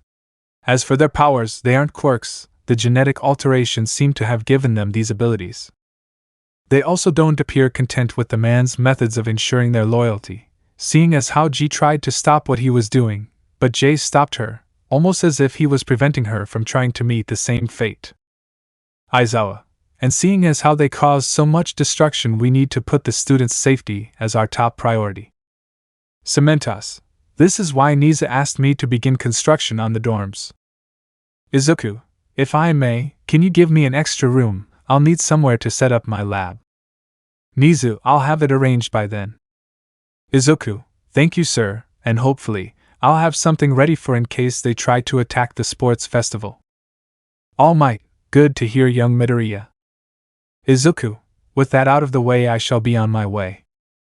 Izuku leaves the room and recalls Snake to his apartment. Midnight, he's a really good boy if he wants to protect his class. Nizu, yes, and with any luck we can stop the League from becoming too much of a threat. Aizawa, now let's get back to the matter at hand. Chapter 9, Dorms and a New Hero Team. Izuku was at the newly built dorms waiting for Aizawa to arrive. Kuta and Eri were with him. He had explained to the teachers and his class about Eri's situation, so they allowed her to live with him. After they all finished setting up their room, Izuku called everyone, including Aizawa, All Might, and Principal Nizu, to his room. Aizawa, alright Midoriya, what did you call us here for? Izuku, I called you here to show you what I came up with. Because of the USJ incident, I figured it would be safer to have more heroes around, but since Nizu can't hire anymore, I figured that I would help with that. Izuku guided them to the room where he set up his lab, and everyone was amazed by it. Denki, how is it bigger inside? Izuku, a spatial distortion field. It basically warps the interior of the room to make it bigger than the exterior without affecting the rest of the building. Nizu, impressive. I must say this is indeed impressive. If the support course was here, they might not want to leave. Izuku, can't say I blame them. Now where is Beanie? Izuku, ah, there you are. Everyone followed Izuku's gaze to see a baby monkey wearing a redesigned peak point helmet, and a diaper held up by strap-on suspenders. He also has small wings on his back, and a curl of brown fur coming out from under his helmet. Izuku, everyone meet Papachi. I made him to be a companion to our class. His helmet also gathers data so the other monkeys will have a better understanding of everyone here. Eri, I'm a big sister? Papochi Pipo. Papachi then hugs Eri. Izuku, that's right, and Mom was also very happy when she heard. Mina, ah, he's so cute. Are the wings real? Izuku, yes, they are. I was fiddling around with some DNA samples, and I figured he might act like a guardian angel, who tries to help the students when they're in danger. Aizawa, how exactly? Izuku, well, Papachi has a small backpack that carries a few supplies like rations and medical supplies for rescues, and he is quite intelligent, not on the same level as the rest of the monkeys, but still a bit more advanced than either a human or monkey baby. He can also understand the human language, so you should be able to give him a few tasks to do. Oh, before I forget, I may have accidentally added a growth acceleration formula that will accelerate his aging process until he's about Eri's age. Ida, that sounds amazing. Midoriya. Aijiro, that's so manly. Achiko, I hope this will help us. Shoji, he's definitely going to bring the entire class happiness. Everyone agreed and Izuku smiled. Izuku, well, I'm glad to hear you all agree. Now for the real reason I asked for you all. Everyone follows Izuku to a small testing area with 5 monkeys in it, one of which was a female, and one was very old. Izuku, you see, these 5 are much different from the rest of the monkeys. Denki, how so? Izuku, a few months before I joined UA, I was testing how the monkeys reacted to various stimuli, such as television programs. I picked a few programs for them to watch. Most of the monkeys didn't pay any mind to it, but these 5 all had different reactions. Izuku pulls up video footage of the monkeys. Izuku, when I put on a police movie, the blue monkey reacted positively. Not only that, but he was faster than any other blue monkey, and he also seemed to show an interest in the pink monkey. When I showed a sumo tournament, the yellow monkey did the same as the wrestler. When I showed a film about a pop idol, the pink monkey started singing softly. But I also learned that she had a big temper after I turned the TV off. The white monkey was interested in a science program. I left for a bit, and came back to find he made a small robot out of various parts that were in his room. I also learned that he was incredibly old as well, which explained his slow movement and poor eyesight. Finally was the red monkey. When I put up a video of Almight's debut, he had a very positive reaction. He even showed a positive reaction when I put up a program about pro wrestling and a kung fu movie. Nizu, I see where you're going with this. You want to turn these monkeys into heroes with powers based on the things they admire. Izuku, yes, but I won't be doing experiments on them to do that. I'm not a monster. Instead, I'm going to feed them these. Izuku pulls out a banana that emits a faint glow. Izuku, I call it the VZ banana. I ran some tests on a banana and discovered a way to create something close to an artificial quirk when it is consumed. Unfortunately, it only works on primates like these 5. How did you manage to do this? Izuku, you can thank the Pipitrons. They provided me with enough information to create a safer method of giving apes powers. Momo, are you sure it's safe? Izuku, yep, I took every test, and they all came out positive. But just in case, I'll only feed them 1 VZ banana each, and work from there. Izuku opens the kennels, and the monkeys all go to their food bowls. Once they ate the VZ banana, they started to change. The blue monkey got taller with longer limbs. The yellow monkey got bigger and more bloated. Yellow hair began to form in his head, and his skin turned yellow.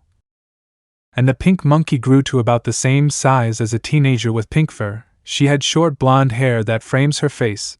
The white monkey grew as well. Some of his hair grew into 2 long white sideburns and a white goatee with crooked teeth. Finally, the red monkey grew to about 2/3 the size of the yellow monkey with a muscular build and a smile that looked almost similar to All Might. Izuku, okay, now that that's done, let's wait for them to get dressed, and then I can introduce you. After a while, the monkeys exit the room. Izuku, allow me to introduce you to the Freaky Monkey 5. The blue monkey wore a blue one-piece outfit resembling a jumpsuit, with fingerless gloves, steel knee pads, and blue and silver sneakers. He wears a blue peak point helmet modified to cover one eye with a big white bee emblem on the front. His badge is located on his belt, serving as the buckle. Blue names Blue, the speed demon of the Freaky Monkey 5. Izuku, I increased his leg strength so he is now able to run much faster than before. The yellow monkey is wearing a peepo helmet that is similar to the average helmet worn by the regular monkeys except for the light being suspended above it by a spring, and the red Y on the front. He also wears a yellow flower crown on his helmet. Dark green strands of hair can be seen poking out from under his helmet. Yellow, I'm Yellow, the sparkling gem of the Freaky Monkey 5. Ijiro, whisper what's wrong with him. Izuku, whisper no idea. To be honest, even I'm not used to it, but I'm trying my best to keep my lunch down, and be sure to keep him far away from Eri. I don't want to ruin her innocence. Izuku clears his throat and begins to explain Yellow's powers. Izuku, as you can see, Yellow's preferred form of combat is through the Japanese art of sumo wrestling, so the VZ banana also gave him some added physical strength, and the added body mass can absorb blunt attacks.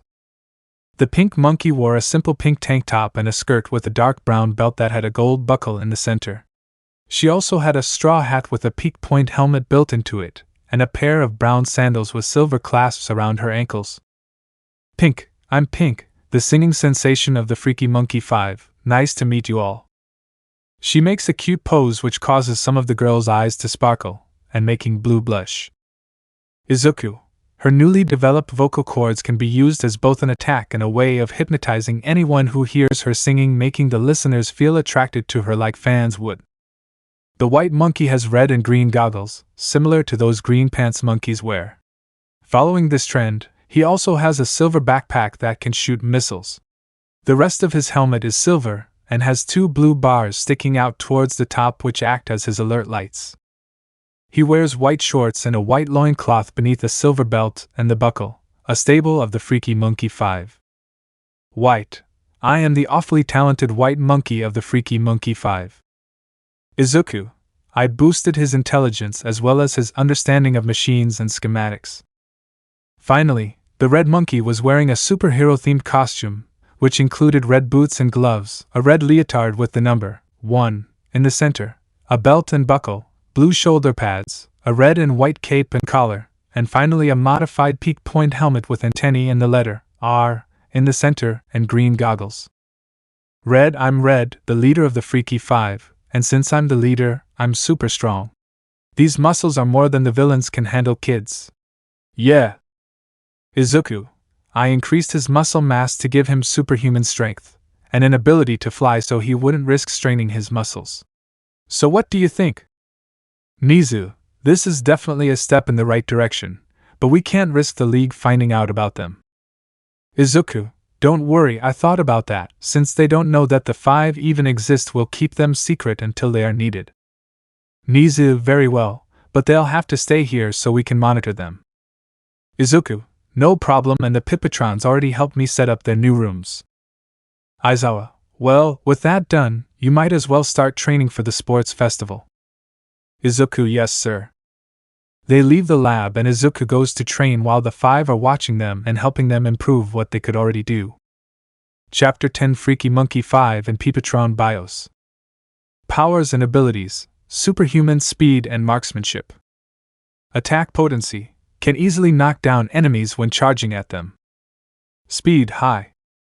Lifting strength moderate. Striking strength moderate. Durability moderate. Stamina high. Range moderate. Intelligence moderate. Weakness: getting knocked off his bike. Name: Yellow Monkey. Gender: male. Age: unknown. Classification: monkey. Powers and abilities: shock absorption and superhuman strength. Attack potency: very good in hand-to-hand combat. Speed moderate. Lifting strength high. Striking strength high. Durability high. Stamina moderate. Range low. Intelligence low. Weakness: sharp objects. Name: Pink Monkey. Gender: female. Age: unknown. Classification: monkey. Powers and abilities: short-range teleportation, sonic screaming, power boost when angered. Attack potency: very powerful when in her dark form. Speed high. Lifting strength low. Striking strength high. Durability low. Stamina high. Range high. Intelligence moderate. Weakness: her temper. Name: White Monkey. Gender: male. Age: unknown. Classification: monkey. Powers and abilities: master engineering, shield projection. Attack potency: very dangerous when using his inventions. Speed low. Lifting strength low. Striking strength low. Durability low. Stamina moderate. Range moderate. Intelligence high. Weakness: old age, too reliant on his machines. Name: Red Monkey. Gender: male. Age: unknown. Classification: monkey. Powers and abilities: superhuman strength, flight. Attack potency, good in hand-to-hand combat, and keeping enemies at a distance. Speed moderate. Lifting strength high. Striking strength high. Durability high. Stamina moderate. Range high. Intelligence moderate. Weakness easily exhausted. Now let's continue with the Pipitrons. Name: Red Pipitron, Blue Pipitron, Yellow Pipitron, Red. P blue. P yellow. P. Gender male. Age unknown. Classification monkeys. Powers and abilities: Tron Red, he can strike hard. Once he gets close enough to a target, he's untouchable. Tron Blue, his attacks are balanced. His dash hoop is super high speed. Tron Yellow, his projectile attack is powerful. You should keep your distance when he's attacking. Attack potency, very dangerous when working together. Speed moderate. Lifting strength, low. Striking strength, moderate. Durability, low. Stamina, moderate. Range, low. Intelligence, moderate. Weakness, unknown. Name: Pipitron Meta. Gender male.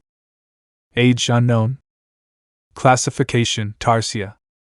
Powers and abilities: shape-shifting. Attack potency: prefers to break his foes psychologically before beating them physically. Speed moderate. Lifting strength low. Striking strength high.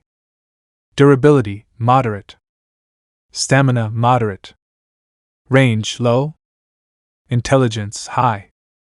Likes giraffes. Weakness: cowardly and too reliant on other members of his team. Name: Pipitron Crack. Gender male. Age unknown. Classification: Largibbon. Powers and abilities: eyepiece, shield projection, hacking. Attack potency: projects an energy beam from his eyepiece, creating a holding shield. Speed moderate. Lifting strength low. Striking strength moderate. Durability low. Stamina high. Range high.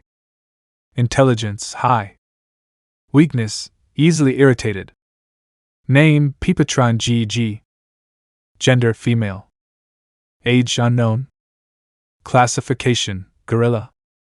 Powers and abilities: superhuman strength. Attack potency: good in hand-to-hand combat. Speed high. Lifting strength high. Striking strength high. Durability high. Stamina high. Range low. Intelligence moderate. Weakness: not being able to help her friends. Name: Pipitron JJ. Gender male. Age unknown. Classification: ring-tailed lemur. Powers and abilities: telepathy, mind control, teleportation, and superhuman characteristics. Attack potency: very skilled and dangerous in combat. Speed high. Lifting strength high. Striking strength high. Durability high. Stamina high. Range high. Intelligence high. Likes: a challenge, entertaining battles. Dislikes: a one-sided matches. Weakness unknown. Chapter 11: Sports Festival Part 1. Izuku was waiting in line with the rest of his class. He was sitting on his throne looking like a king. Denki: hey Midoriya, why are you bringing that chair along?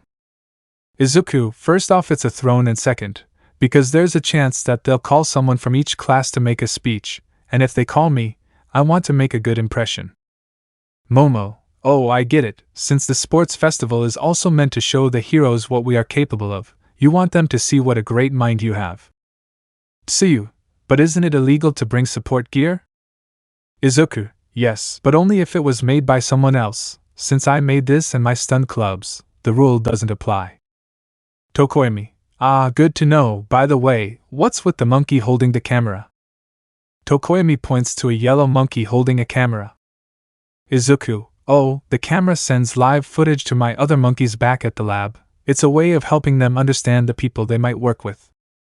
Achiko, so, like your own TV program, sounds nice. Izuku, oh, thank you. Izuku blushes a bit, and so does Achiko.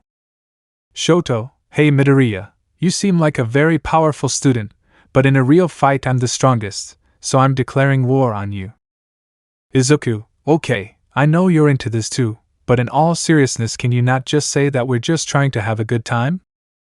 Aijiro, yeah, lighten up Todoroki bro, there's no need to get hostile. Shoto just groaned and walked back to his place. The students are then called into the big stadium with a large crowd. Izuku could see Kuda, Eri, and Inko in the stands, and he was really happy to see them.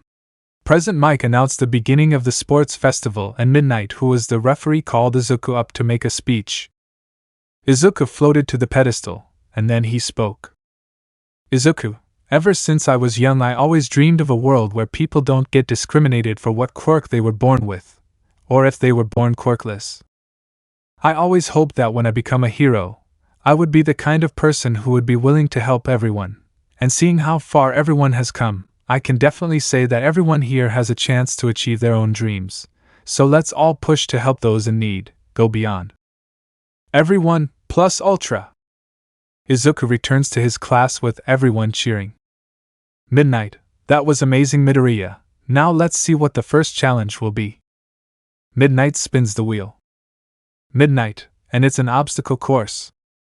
Everyone got in their places and President Mike spoke. PM, on your marks get set go. Everyone rushes into the obstacle course, some manage to get out of the tunnel before Shoto freezes the exit. When Izuku reached the robot inferno he used his powers to knock the robots down and to push the robots that Shoto froze away. When they reached the drop Izuku used his levitation to get across, and finally he reached the minefield. Izuku decided to toy with them a bit, and used energy balls to trigger the mines while levitating over them, finishing in first place. PM, congratulations Izuku Midoriya from 1A. Everyone cheered for Izuku's accomplishment. Back at the lab all the monkeys and the Freaky Monkey 5 cheered for the victory of their leader. White, an excellent display of power and strategic thinking Izuku. Red, yeah, that was awesome. Pink, I really liked it. Blue, now that was some good running. Yellow, ooh, I'm shaking with anticipation. Tron Red, well done Midoriya. Tron Blue, quite impressive. Tron Yellow, that was amazing. Back at the stadium. Kuda, that's my big brother. Eri, yay papa. Inko, that was amazing Izuku. Izuku was really happy that he won, but he had a feeling that keeping his victory wouldn't be easy. Midnight announced that part of the next challenge would involve a points system organized via which place each of the students got, with first place being worth 1 million points. Almost all the students were staring at Izuku. Izuku, take a picture, it'll last longer, and I don't intend on losing so easily. Midnight announced that the next challenge would be a cavalry battle. Izuku was partnered with Achiko, Tokoemi, and a girl from the support course named Mei Hatsum who was fawning over Izuku's tech, wanting to build his support gear herself. Izuku agreed, but only after the sports festival. Izuku, okay guys, you ready for this? Team, yes. Izuku, okay, get into positions. Everyone got into their positions with Izuku on top. He wanted Mei to show off her inventions, so he agreed to only put up a force field if it was necessary. Midnight started the round and both Bakugo's, Shoto's, and Shinso's teams were heading for Izuku's team. Achiko, Tokoemi, and Mei managed to keep them at bay for some time, but then the attacks became a lot more overwhelming and Izuku put up the force field. They waited until the timer went off and managed to score first place. Achiko, that was amazing Izuku. Izuku, thanks, but I couldn't have done it without such an amazing team. Tokoemi, you are the ever-shining light within the darkness. Dark Shadow, Fumi says that you're a really good friend. Mei, well thank you for letting me use my babies, so about the offer. Izuku, I'll stop by the support course tomorrow and I'll see what I can give you. MRI, thanks. Achiko, hey Izuku, after you're finished, would you like to go out with me? Izuku, you sure. They were both blushing really hard until Midnight announced a break. Chapter 12 Sports Festival Part 2. After a short intermission, Midnight announces the final event as 1v1 battles. Izuku was facing off against a boy from the General Studies course named Hitoshi Shinso. While looking through the roster, Izuku discovered that Shinso has a brainwashing quirk, which caused a lot of trouble for him as a child due to it being viewed as a villainous quirk. This did not deter Izuku because, when he was doing tests on his peak point helmet, he discovered that it also blocks any forms of mind control. Izuku was called to the arena and stood face to face with his opponent. Midnight, are both participants ready? Both, yes. Midnight, then begin. Shinso, it must be nice having such a powerful quirk. Izuku, you'd be surprised about what it can do. Shinso, mind gotcha. Shinso, walk out of the ring. Izuku stood there not moving. Shinso, I said walk out of the ring. Izuku still didn't move and just approached Shinso. Shinso, why aren't you listening to me? Izuku stopped before him and tapped his peak point helmet to indicate that the helmet was protecting him. Izuku, sorry about this, but this win is mine, good match though. Izuku pushed Shinso off the edge and he fell out of the ring. Midnight, Hitoshi Shinso is out of bounds, and Izuku Midoriya wins. Izuku steps off the platform and helps Shinso up. Izuku, I don't think your quirk is villainous at all, it could be useful in interrogations. Shinso, you really think so? Izuku, of course, and we do have an open spot in our class. Who knows, maybe that person will be you. Shinso smiles and walks out with Izuku. Izuku returned to his class to watch the rest of the matches. After the first round ended, President Mike announced the opponents for the next round. Izuku's opponent was Shoto Todoroki. Izuku was still curious about why Shoto didn't use his fire and decided to use his telepathy on him before they were called in. Izuku was in the cafeteria with Achiko and Ida. Achiko, I hope you do well against Todoroki, he seems to be gunning for you. Izuku, don't worry, I can handle him, and I intend to find out why he won't use his fire. Ida, well, good luck Midoriya. Izuku, thanks Ida. After Izuku finishes his lunch, he leaves the cafeteria. He was immediately stopped by Shoto. Izuku, what is it, Shoto? Shoto, come with me, I need to tell you something. Izuku agrees and follows Shoto to an empty corridor. Shoto, I want to tell you. Izuku, why you don't want to use your fire, I know, and there's a much easier way for me to know. Shoto, how? Izuku takes Shoto's hand and uses his telepathy to see into his memories. He sees Shoto's entire past play out in front of him like a flashback. Izuku then lets go of Shoto's hand and lets out a heavy sigh. Shoto, you saw my memories. Izuku, so that's why, you know I can understand why you don't want to use it, but it's also important that you do, without it your ice will freeze your body and you'll get frostbite. Shoto, forget it, I'm going to win with my mom's ice, and I'll finally prove him wrong by beating you. Shoto then leaves with a slightly annoyed Izuku thinking to himself. Izuku, mind why would Endeavor do that to his own family? Sigh, I guess I'll have to use my telepathy on him when I get the chance. Izuku leaves the corridor and heads to the arena. While waiting for President Mike to call his name, he was stopped by none other than Endeavor. Izuku, mind what a convenience. Endeavor, you're that Midoriya boy that Shoto's been telling me about. Izuku, yes, you are correct. Endeavor, listen, I know Shoto already told you about what I did, but I want you to at least hear my side of the story. Izuku, telling me won't be necessary, I'll just see it with my own eyes. Izuku takes the confused Endeavor's hand and begins to use his telepathy. In this, Endeavor still neglected his family and trained Shoto like a soldier, but it was mainly so that he wouldn't have died, like Tuya, and ever since Shoto pushed him away, Endeavor tried his best to be a better father. He managed to reconnect and earn the forgiveness of Fuyumi, Natsuo, and Rei. But he still couldn't get Shoto's forgiveness.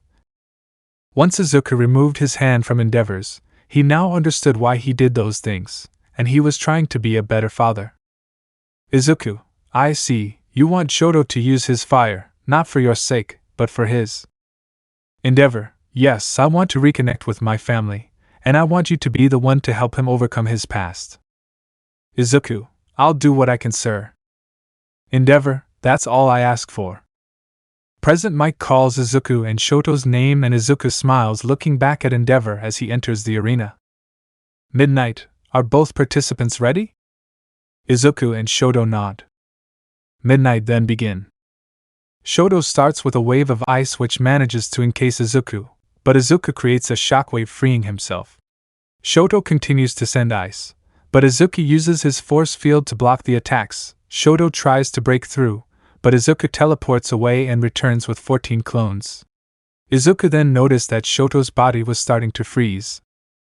Izuku, 1 to 15, come on Shoto, you can't fight me with just your ice, your body is starting to freeze. Shoto, I'll never use his fire. Izuku, 1 to 15, for the last time, it's your fire, not his, answer this, why do you want to be a hero?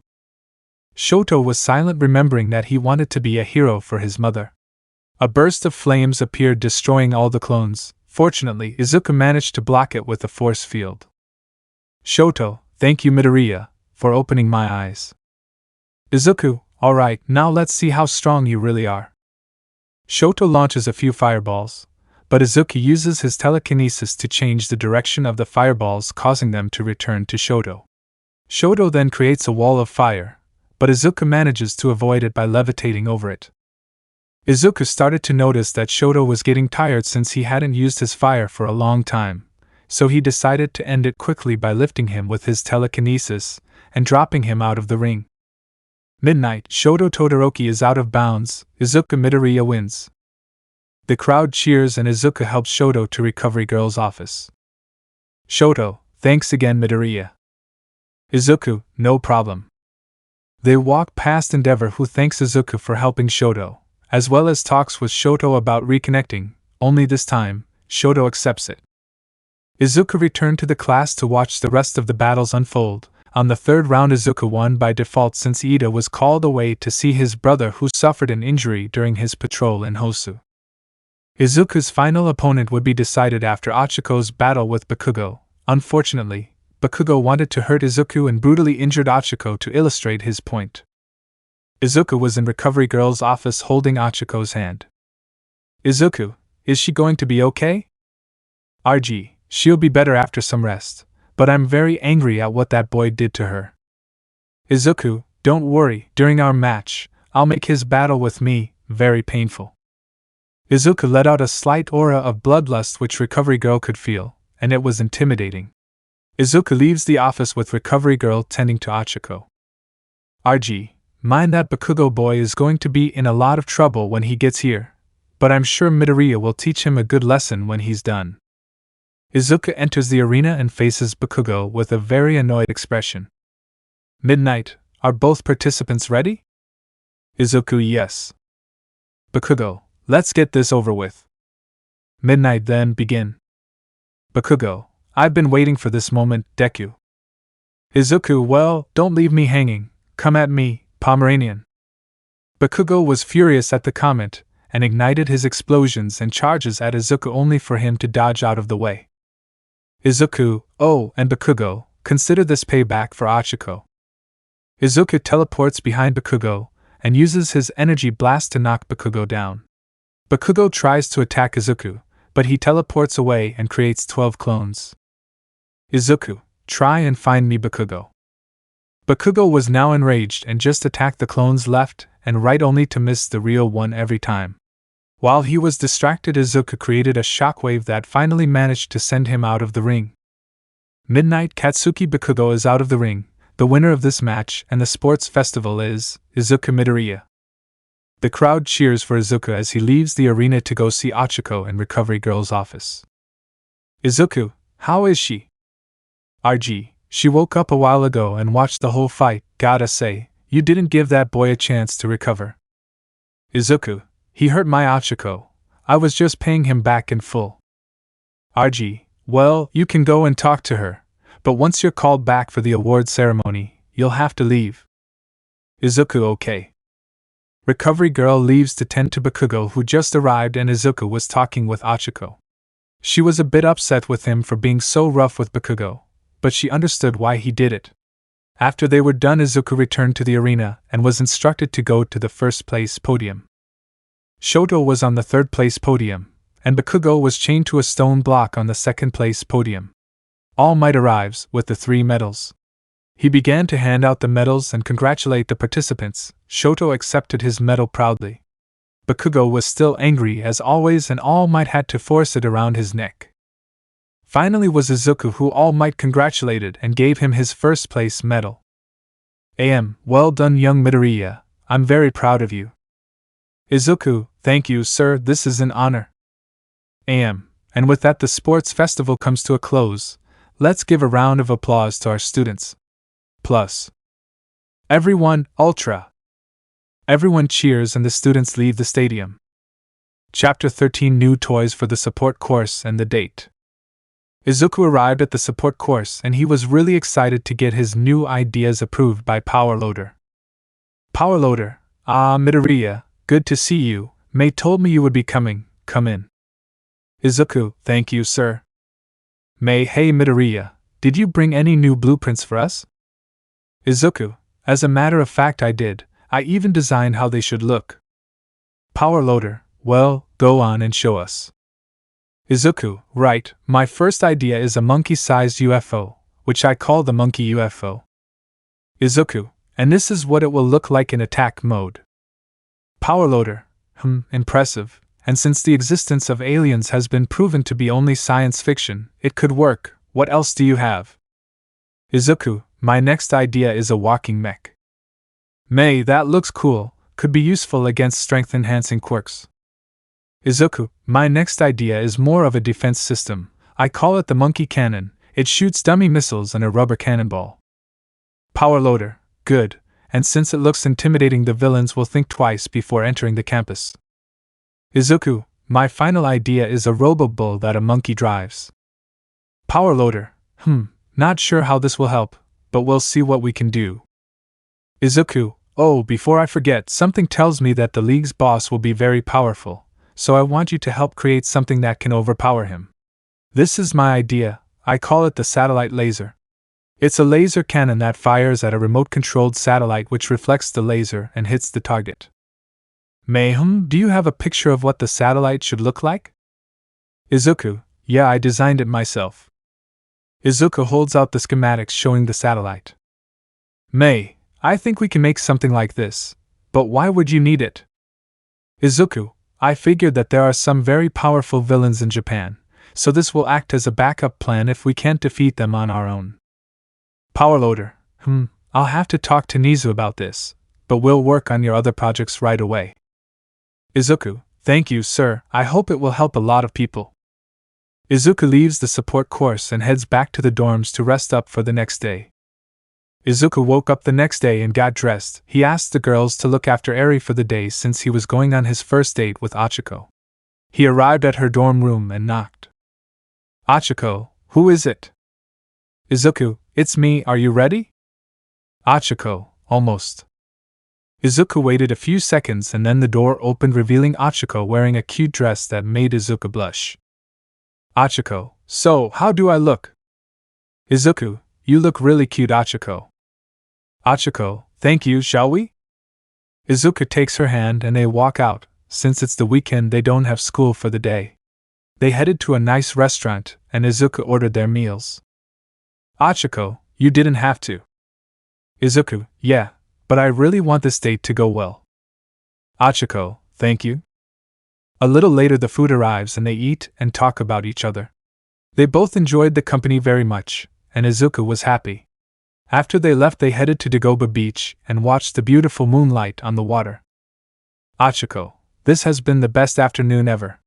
Thanks, Aizu. Izuku, no problem, and that's a really cute nickname. They stare into each other's eyes, get closer to one another, and then they kiss passionately. Achiko, that was amazing. Izuku, yeah, let's head on back to the dorms. Achiko agrees and they head back to the dorms. Once they arrived they headed back to their rooms and went to sleep. The next morning the girls started asking Izuku and Achiko how their date was, and let's just say that they turned redder than Aijiro's hair. Chapter 14 Hero Names and Internship. Izuku was in class waiting for Aizawa to arrive, and right on time he arrived. Aizawa, good morning everyone. Now before we begin with today's class I have a few announcements. First off, thanks to the sports festival we were able to find Minetta's replacement. You can come in. The door opens and Shinso walks in. Shinso, hello everyone, I'm Hitoshi Shinso. It's nice to be here. Izuku, welcome Shinso, I told you that you would get in. Shinso, it's thanks to you, Midoriya. Shinso goes to the empty seat and sits down. Aizawa, now, as for the second announcement, next week you will be doing internships? And you will be choosing your hero names. The door slams open. Midnight, and I'll be authenticating them. Everyone took turns giving their hero names, and now it was Izuku's turn. Izuku, the albino hero, Specter. Midnight, that's a good name, but why Specter? Izuku, my white fur already makes me look like one, plus it was either that, or Monkey King, and I don't want anyone to get the wrong impression of me due to Monkey King already existing. Midnight, good point, approved. Izuku smiles and goes back to his seat. Aizawa, now with that done, you will each receive a list of agencies that have sent you an internship. You have until tomorrow to hand in your choice. Izuku was looking through the papers trying to find an agency until he found the one he was looking for. Izuku, mind him, I could use the extra combat training, and he was All Might's mentor when he received OFA. Izuku turned in his choice and returned to the dorms for some rest. The day of his internship has arrived and Izuku was really excited about it. He arrived at a rundown apartment. Izuku, mind boy, when he retires, he doesn't waste time doing it. Izuku enters the building to find an elderly man in a yellow and white hero suit lying on the ground covered in a red substance. Izuku, you can stop pretending I know you're not dead. The old man looks up. I must say I'm impressed with your observational skills. Izuku, well, I am working with one of the best heroes of his time, Gran Torino. Gran Torino, so you came here for some training, alright? Why don't you get settled in and then we'll start once you're ready. Izuku does as the elderly hero instructs, and puts all his belongings in a spare room. Once he was done he put on his hero costume, and went down to train with Gran Torino. Gran Torino, you ready for this, kid? Izuku, yes I am. Gran Torino uses his quirk to bounce around the room, and Izuku uses his telepathy to interpret where he is going or if he is going to change direction. Once he sees an opening he creates an energy sphere and launches it at him. Some of them miss due to Gran Torino changing directions, but some manage to hit the old man and knock him down. Gran Torino, well, I can't say I saw that coming, but you need to be less reliant on your telepathy if you want to have an actual chance against me. Izuku, yes sir, I'll do my best. Gran Torino, good, now let's have some lunch, you must be hungry after your long trip. Izuku, that sounds nice. Gran Torino left the apartment to get food while Izuku helped fix up the damage that their training caused. The internship went really well for Izuku. He was able to learn how to predict Gran Torino's movement without needing to use his telepathy. And he was able to increase his accuracy with his attacks, making sure to cause minimal damage to his surroundings. Izuku and Gran Torino were now on a train heading to Hosu to help minimize the crime happening. Gran Torino, so kid, how's it going with the what did you call them again? Izuku, the Freaky Monkey 5, it's going really well with them. They are very helpful at UA, and they are good at maintaining order should someone decide to cause a scene. Gran Torino, good to know, they have a bright future ahead of them. Izuku, yeah? Suddenly a Nomu crashes through the train. Gran Torino uses his quirk to knock it out of the train. Gran Torino, looks like we arrived just when it was needed, kid. I'm giving you permission to use your powers, just don't get yourself killed. Izuku, yes sir. They exit the train and begin to help other heroes contain the Nomu. Izuku, looks like these are weaker than the one I saw at the USJ. Gran Torino, good to know, I'll try to help the heroes with any problems, you go and save as many people as you can. Izuku, got it. Izuku did as Gran Torino instructed and protected the civilians and heroes who were in mortal danger. He then sees the hero that Ida was interning with, Manuel, looking for him. Izuku, sir, one of my classmates isn't with his mentor. I need to go and find him. Gran Torino, go, you already have permission to use your powers, we've got this under control. Izuku nods and heads off to find Ida. During his training with Gran Torino, he learned how to use his telepathy to locate specific people even in a large crowd. He closed his eyes and focused on Ida's thoughts, and just like that he was able to find his location, as well as the location of another hero, and the hero killer. He rushes to the location and sees Ida is about to be killed by Stain. Just as Stain is about to kill Ida, Izuku blocks the attack with a stun club and creates a shockwave to send him back. Stain, who are you? Another fake? Wait, you're that boy from the sports festival? Izuku, good to know you know of me. Can you give me a moment? Ida Midoriya, what are you doing here? This is my fight. Izuku, and why is that? Because he crippled your brother. Ida, you're the class rep, you're supposed to be the one to reprimand us for not acting hero-like, and yet here you are seeking vengeance. Ida, but… Izuku, I know you're mad at him for what happened to Ingenium, but this isn't the way. Ida, you're right Midoriya, I shouldn't have done this. Stain, you are a true hero kid. Izuku turns to Stain. Stain, it wouldn't be fair if you were to die, so I'll give you a chance to save them if you can defeat and capture me. Izuku, I won't let you kill them. Stain, we'll see about that, now prove yourself worthy of the name, hero. Izuku puts his stun club away and takes a stance. He makes sure to surround himself with a force field so Stain doesn't get the chance to use his quirk on him, and then the fight is on. Stain charges at Izuku with great speed, but Izuku catches him off guard by using his telekinesis to throw a trash can lid at them. Stain starts throwing smaller knives, but the force field manages to block them. Izuku then creates 9 clones and they all attack Stain. While Stain struggles to escape, Izuku starts to focus energy into his hands, and the clones hold Stain down.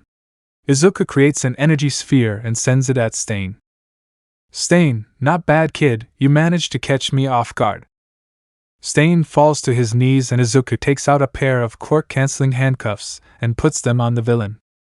Izuku, there, now you won't be able to hurt anyone. Once Ida and Native get free from the paralysis, they help escort Stain to the heroes and police waiting outside the alley.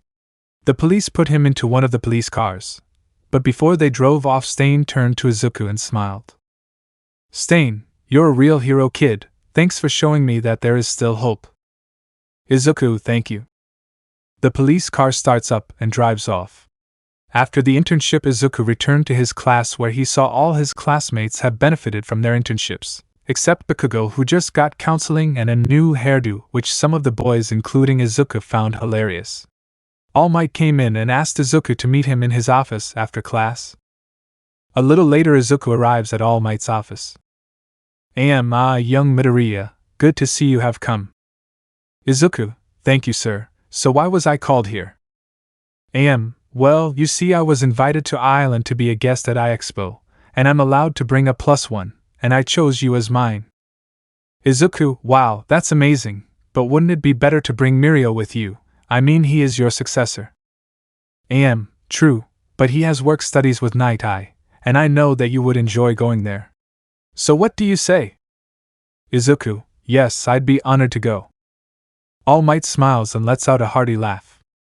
Chapter 15 Island Part 1. Izuku was on a plane with All Might heading to Island, a man-made island that moves around a lot. The plane landed and they got their luggage from the luggage rack. Izuku took out his throne which he brought with him. Did you have to bring your throne with you, young Midoriya? Izuku, well, we will be going to a fancy tech expo/party. Plus you'll constantly be in your muscle form, which means you'll most likely get swarmed by people asking for autographs and pictures, and I don't want to get trapped in that. Plus I want to show off my inventions to Mr. Shield. This is a once-in-a-lifetime opportunity. Good point. Izuku sits on his throne and they leave the airport and head to the main plaza. But seriously, what are the chances of that happening? Look, it's All Might. A crowd started to form as they were heading to All Might. Izuku, very likely. Izuku then hovers above the ground, avoiding the crowd of fans. Once All Might was done, they continued their walk. I guess I should have seen that coming. Izuku, yeah, plus there was the fact that you were also very popular when you stayed in America, so there's that. Oh, before I forget, I may have told David about your quirk, and he told his daughter about it. Izuku, good to know, and don't worry, he's sure to help you. Thank you, young Midoriya. They were heading to the main building when they saw a blonde girl heading their way on a pogo stick-like invention. She jumps off and lands in All Might's arms. Uncle All Might! Melissa, it's so good to see you, and look how big you've gotten. Melissa, thanks, and who is this? Yes, Melissa, this is Izuku Midoriya. Izuku, it's nice to meet you. Melissa, you too, Papa and Uncle Might told me a lot about you, so what's your hero name? Izuku, the albino hero, Specter. Melissa, wow, that's a great name.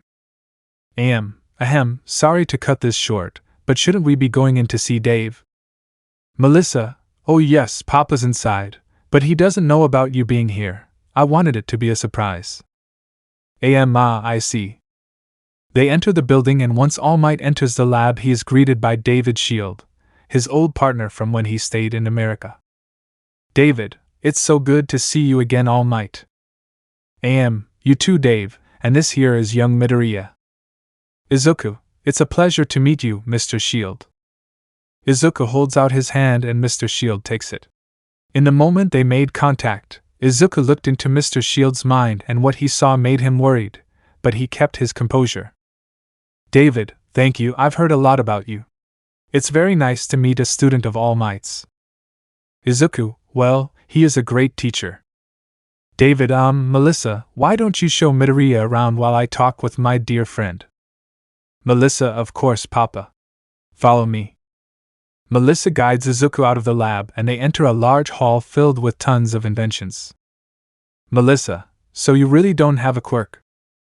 Izuku, that's right, the peak point helmet is the real source of my power.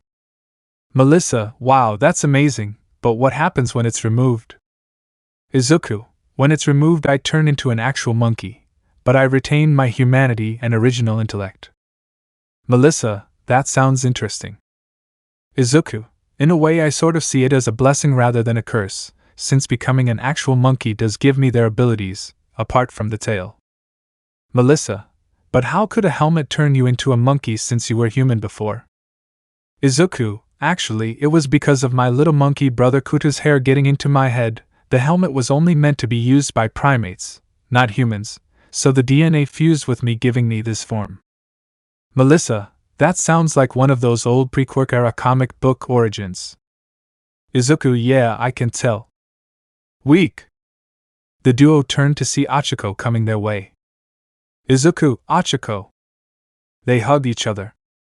Izuku, I'm so happy you're here. Achiko, me too. Izuku, oh Achiko, this is Melissa Shield, she's giving me a tour. Melissa, it's very nice to meet you. Achiko, you too. And I'm not alone. Izuku sees Momo and Jiro coming to Achiko. Momo, Midoriya, it's good to see you.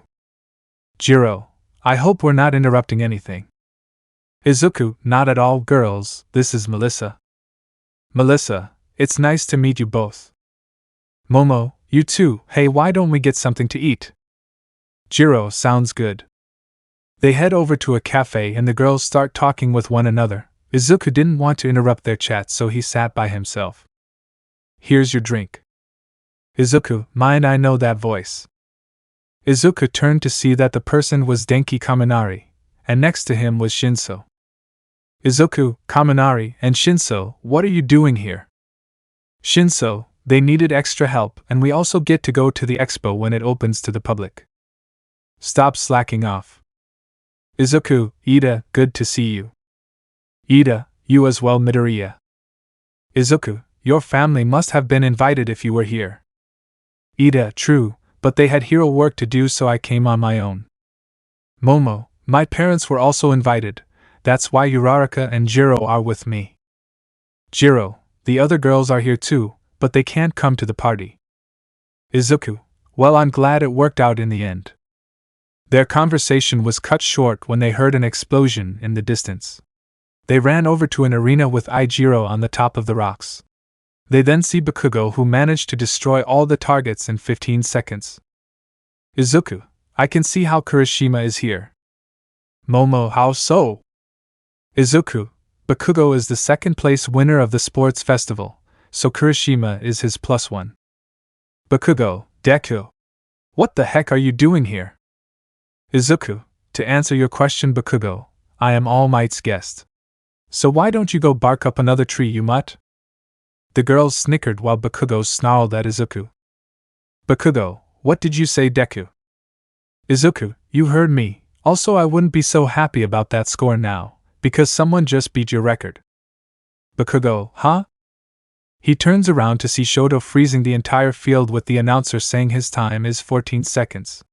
Bakugo charged at Shoto, who Izuku knows is here on account of Endeavor. The girls want Izuku to show the audience how it's done. Fortunately for them, Izuku wanted to hurt Bakugo's pride even more than earn fame. Izuku, now let me show you how it's done. Izuku jumps to the center, and as soon as the timer starts, Izuku creates a shockwave that manages to clear all the targets. Announcer, amazing 8 seconds. Izuku, I was going for 5 seconds, but that's what I get for holding back. Achiko, that was amazing, Aizu. Izuku, thanks, Machi. Achiko, and what a cute nickname. They gave each other a quick kiss right before Izuku stopped Bakugo from interrupting it. Izuku, I love you. Achiko, I love you too. Once they were done, they left and returned to their rooms. Melissa gave Denki and Shinso invites so they could help with the guests. Melissa takes Izuku into her lab while he is thinking to himself. Izuku, mine, I know what you want, Mr. Shield, but you don't know what you're getting into. I'll make sure no one gets hurt because of it. Melissa, so what do you think? Izuku, it looks amazing. Melissa, yeah, truth be told, I actually started with some bad grades, but I gotta study hard if I wanna be a hero. Izuku, you mean like a pro? Melissa, oh no, I gave up on that a while ago. I am Quirkless after all. Izuku, mine just like I was. Melissa, luckily I had another big dream, being like my father. Izuku, you must be really proud of him. Melissa, yeah, truth be told, I still want to be a hero, not the kind that is only after fame. I want to be a hero that everyone can turn to in their darkest hour, just Uncle Might. Izuku, that's a really big dream, I'm sure you can reach it. Melissa, thanks, I'd better get my dress, feel free to look around or invent something while you're here. Izuku, thanks, I'll see you there. Melissa left, and Izuku was now in the lab alone. Izuku, mind, she's done so much, it would break her heart to find out what her father was planning. She really reminds me of myself when I was young, maybe I can help her. Izuku decided to work on a project just for Melissa in the lab. It only took half an hour, and he was done. He puts the device away and heads to his room to get changed for the expo. Chapter 16 Island Part 2. Ida, Shinso, and Denki were waiting at the entrance to the expo. Izuku, sorry I'm late, I had trouble putting on the bow tie. Izuku came in on a more casual red armchair throne wearing a tuxedo with a white undershirt and a red bow tie. Denki, Wolmido bro, nice suit. Izuku, thanks, it was a gift from Pink. Since formal wear was a requirement for the event, she made a special suit with a temperature regulator so I wouldn't get too hot while wearing it. I also asked the support course to make me some other clothing in case I need it. Shinso, that's great to hear. The girls came in and Izuku took Achiko's hand and guided her into the expo. Izuku, may I have this dance? Achiko, but of course. They danced together, and when they were done they kissed passionately. Achiko, this was definitely a magical evening.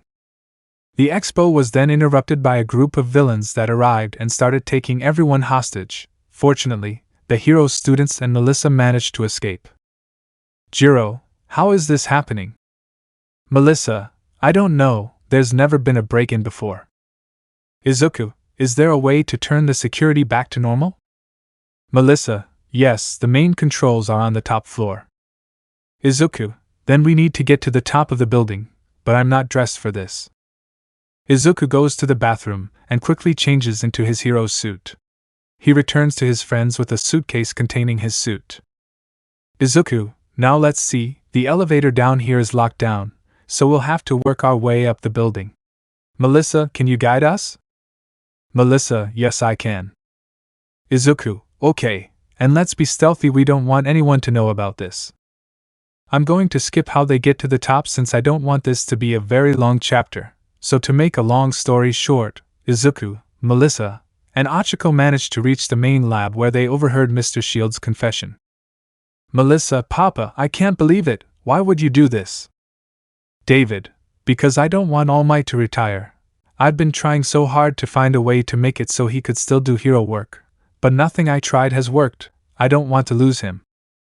Melissa, but they almost killed us, I got injured because of them. David, what, but they were meant to be. Izuku, actors, guess what, you unintentionally hired real villains, the leader of which happens to be a wanted villain back in Japan known as Wolfram. Before Izuku could explain further, some metal pipes wrapped around him and his throne and restrained him. Wolfram, the boy is right, Professor, you hired real villains without knowing the truth. The scene plays out just like canon, except Wolfram slaps Melissa and Achiko away, and this causes Izuku's blood to boil. Izuku, how dare you! Izuku released an enormous amount of energy that managed to free him from the metal bindings. Wolfram tries to use his quirk on the peak point helmet and Izuku's throne, but nothing happens. Wolfram, what? Why isn't my quirk working on your gear? Izuku, easy, the helmet I'm wearing is impervious to both heat and magnetism. I used the same tech in the rest of my inventions, so your quirk is useless against my tech? Izuku charges up an energy sphere and fires it at Wolfram, sending him out of the building and causing him to release Mr. Shield. Melissa goes to her father, and then looks to Izuku. Izuku, Melissa, can you deactivate the security system? Melissa, I'll try. Achiko, what about you? Izuku, someone has to keep him at bay, and that someone has to be me. Izuku gets off his throne and levitates to Wolfram. Izuku, I was really looking forward to a nice peaceful vacation here, but you and your gang just had to step in and ruin it. Now I'm going to ruin you. Wolfram, we'll see about that. Wolfram tries to use his quirk on the building and attack Izuku, but he manages to create a force field to block the attacks before they hit. Izuku then counters by creating clones to confuse Wolfram and then creates an explosion using his powers. The fight kept going for a while, with Izuku noticing Wolfram was reaching his limits. Wolfram, how is it possible that you can counter my every attack? Izuku, simple, unlike you who uses brute force and their quirk to fight. I use my mind and strategic planning to evade and counter your attacks.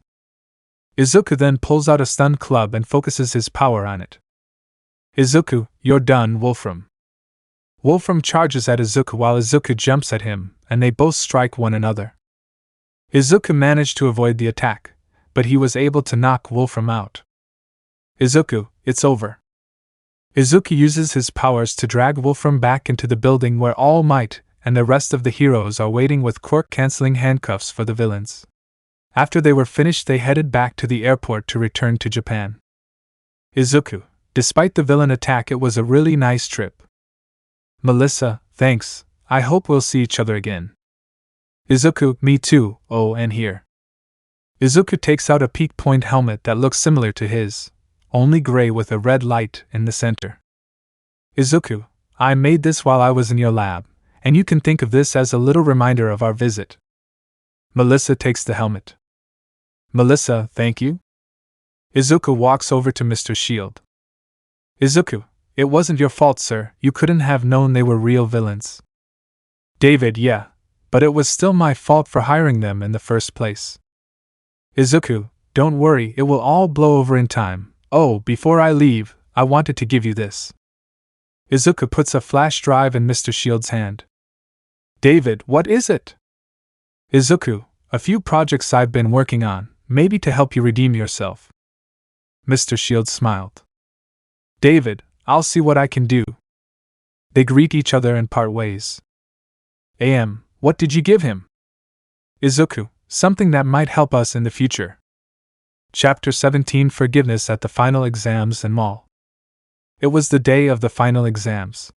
Izuku and Momo helped their classmates to study, which helped them during the written exam. Now it was time for the practical. For the practical, 2 students are partnered up against one of the teachers. The teachers will be wearing weights equal to half their own body weight to give the students a fighting chance. The students can win by either capturing the hero with handcuffs or by escaping the zone within the given time limit. Results: Eijiro Kirishima and Rikido Sato vs. Cementas, fail. Tsuyu Ajiri and Fumikage Tokoyami vs. Ectoplasm, pass. Tenya Ida and Mashireo Ojiro vs. Power Loader, pass. Shoto Todoroki and Momo Yayorozu vs. Eraserhead, pass. Achiko Uraraka and Yuga Oyama vs. 13, pass. Mina Ashido and Denki Kaminari vs. Nizu, fail. Kyokujiro and Koji Koda vs. Present Mike, pass. Toru Hagakure and Mizo Shoji vs. Snipe, pass. Hitoshi Shinso and Hanta Siro vs. Midnight, pass. Izuku watched how much his classmates had improved, and he was happy about the progress they made. It was now Izuku's match. He could handle All Might due to his analysis being able to find a way to overpower him, but he wasn't very happy that his partner was Katsuki Bakugo. Bakugo, just stay out of my way, Deku. Izuku kept his composure because he didn't want their past to get in the way of them passing the exam. Izuku, okay, I'll stay out of your way, but if you need me, I'll be waiting. Bakugo was irritated. Once All Might attacked, Bakugo rushed off to face him, while Izuku stayed close to the fight, while avoiding any attacks. All Might delivers a powerful punch that sent Bakugo to Izuku's way. Izuku, do you need any help, Bakugo? Bakugo, no! Bakugo charges at All Might again. As time went down, every time he got knocked back, Izuku would ask the same question. Meanwhile, in the observation room. Eijiro, what's Midobro doing? Shouldn't he be helping Bakubro? Ida, he's right, this is meant to be a team effort. RG, now, there's no need to worry, this is all part of Midoriya's plan. Jiro, what do you mean? RG, you see, despite their bad history in the past, Midoriya still held on to hope that his childhood friend is still there. But he wants to show Bakugo that there are some fights that he can't win on his own. He's teaching Bakugo humility and how to be humble, by having it beaten into him by someone stronger than him. Denki, I get it, so because All Might is stronger than Bakubro, not only is the fight wearing him out, but it's also teaching Bakugo a lesson. RG, yes, now watch. Back to the exam. Bakugo kept refusing Izuku's help, and he was getting himself beaten by All Might. With only a minute left, Bakugo finally gave in. Bakugo, fine, help me. Izuku, about time. What were you thinking charging into a fight that you knew you couldn't win? You could have killed yourself, and I didn't want to lose you. While Izuku was reprimanding Bakugo, All Might charged at them. Izuku used his telekinesis to stop him mid-air and put the handcuffs on him, all while he was still looking at Bakugo. Izuku, if I had to visit Auntie and tell her that her boy died like that, she would be heartbroken, and it was all because you didn't let me help you. I admired you for the past 10 years, and I still did after I got my powers. If Snifyu died, I would have lost my best friend, and I can't bear it. Bakugo's eyes widened at what Izuku said, and for once, he realized how much pain Izuku was going through, not from the bullying, but from the fact that he never asked for help from anyone. Izuku cried even harder than he did before. Izuku, I never looked down on you. That day when you fell off that log, I was scared that you would have died, and I couldn't do anything to save you. I hid my concern for you for the past 2 years, because I thought you didn't want anything to do with me. But after seeing you getting hurt like this, I couldn't bear to watch as my best friend died. Izuku cried even harder, and for the first time since they were kids, Bakugo understood why Izuku wanted to stay by his side. He didn't want to lose one of the people that he deeply cared about. He never knew how much it hurt Izuku just to see Bakugo get hurt. He walks over to Izuku and hugs him.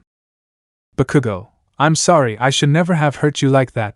The truth is I never hated you for wanting to be a hero. When you were announced Quirkless, I was worried that you would get yourself killed if you still kept trying to be a hero. I turned you away the day I fell because I saw you as the one who could have fallen off that log and I didn't want to lose you, but then when everyone praised me, I let my ego get the better of me. I'm so sorry, Izuku. I never should have done those things to you. Izuku's eyes widened at what his what his best friend just said, and they both hugged each other and cried. Katsuki, do you forgive me, Izuku? Izuku, yes, I forgive you, Kaken. They let go of each other and returned to the observation room. The next day they arrived at class where Aizawa announced that everyone was going to the training camp, but the ones that failed would have to take remedial lessons with him. Mina decided that they should go to the mall to gather supplies. Izuku, hey Machi, can you look after Eri and Kuda? I'm going to go get some stuff for the trip. Achiko, sure, come on sweetie. Eri, okay mom. Eri and Kuta take Achiko's hands and walk with her. Izuku headed off to another store. Izuku, okay, that looks like everything, maybe I'll rest up before I meet up with the others. Izuku sits down on a bench. Hey, you're that kid from the sports festival, gotta say, you put on quite a show. Izuku, why thank you, I tried to make everyone happy. But I never thought you would be interested, Tamura Shigaraki. The person now revealed to be Shigaraki grabs Izuku's neck with 4 of his fingers. Shigaraki, I'm impressed you managed to figure it out, but can you really stand a chance when I touch you with all 5 fingers? Izuku, it won't matter. While we were talking I put a force field around myself, meaning you can't decay me since it's made of energy. Shigaraki, you think you have a chance against me after our last encounter? Izuku, let's just say my training with Gran Torino did improve a lot of my skills. You may have had a chance before my internship, but now you're the one who's outmatched, so let's talk. I already know what you wanted to ask, but I won't give you an answer, because you'll just warp it to suit your own vision. So now I'm the one asking questions. Shigaraki looked at Izuku with surprise. He expected the boy to cower in fear at this, but he was calm and collected. Shigaraki, fine, what do you want to know? Izuku, what's with those Neo-Pipitrons? I know they have a master, and they fear him. Why is that? Shigaraki, beats me, but if I'm being honest, he's very protective of that gun of his, and I think he's planning against Sensei. Izuku, so you don't trust him? That gives me more reason to stop him. Shigaraki, you know, you're a lot of fun to talk to. It's too bad we're enemies, we could have been friends. Izuku, who knows, maybe in the future we might. Shigaraki smiled and let go of Izuku's neck. Shigaraki, I know you probably read my mind while I was holding you, but know that we won't go easy on you the next time we meet. Izuku, I wouldn't have it any other way. Shigaraki walks off and Izuku returns to the class. After a call to the authorities, Izuku briefed Sakachi about what he saw in Shigaraki's mind. Izuku, when Shigaraki grabbed my neck I used my telepathy to see his memories, but what he also planned to do. Sakachi, and what was that? Izuku, to create an evil clone of me. Everyone's eyes widened. Mina, but how they can't do that, can they? Izuku, yes, they have the technology to do it, and when Shigaraki removed his hand from my neck he also took some of my hair, so the clone will have all my abilities. Nizu, that is very concerning, but can you also tell us where the League and Neo-Pipitrons will strike next? Izuku, yes, their next target is the training camp, and they have new members by their side. They're calling themselves the Vanguard Action Squad, with 12 members in total, 17 if you count the clone of me they're sending and the Neo-Pipitrons. One of the members is a Nomu with a chainsaw quirk, and another is known as the Villain Muscular. Then we'll need to send more heroes to the area. Nizu, agreed. 13, Ectoplasm, Present Mike, Midnight, and Hound Dog will be joining you, along with Kamui Woods. Vlad King, what about All Might? Izuku, no, they're planning something else for us. I couldn't read his mind for very long so I don't know what else they're planning, and besides All Might being there would only prevent us from having any chance of finding their base. 13. So we should help protect the students, but also figure out what their true plan might be. Nizu, Yoiorozu, can you create some tracking devices for the students and teachers? Something tells me that they will be needed. Momo, yes sir. Nizu, then we know what to do. You are all excused. Sakachi, then I'll head back to the station with my report. They all leave, but Izuku pulls All Might aside. Izuku, I need to tell you something, but we need somewhere private. Alright, come by my office tomorrow. Izuku nods and they both leave. Chapter 18 Training Camp. The class was on the bus heading to the training camp. Izuku requested that the Freaky Monkey 5 arrive at the camp ahead of time so they can help prepare for when they arrive, as well as bring Eri and Kuta along. They talk for a bit before the bus comes to a stop. Aizawa, alright everyone, get out.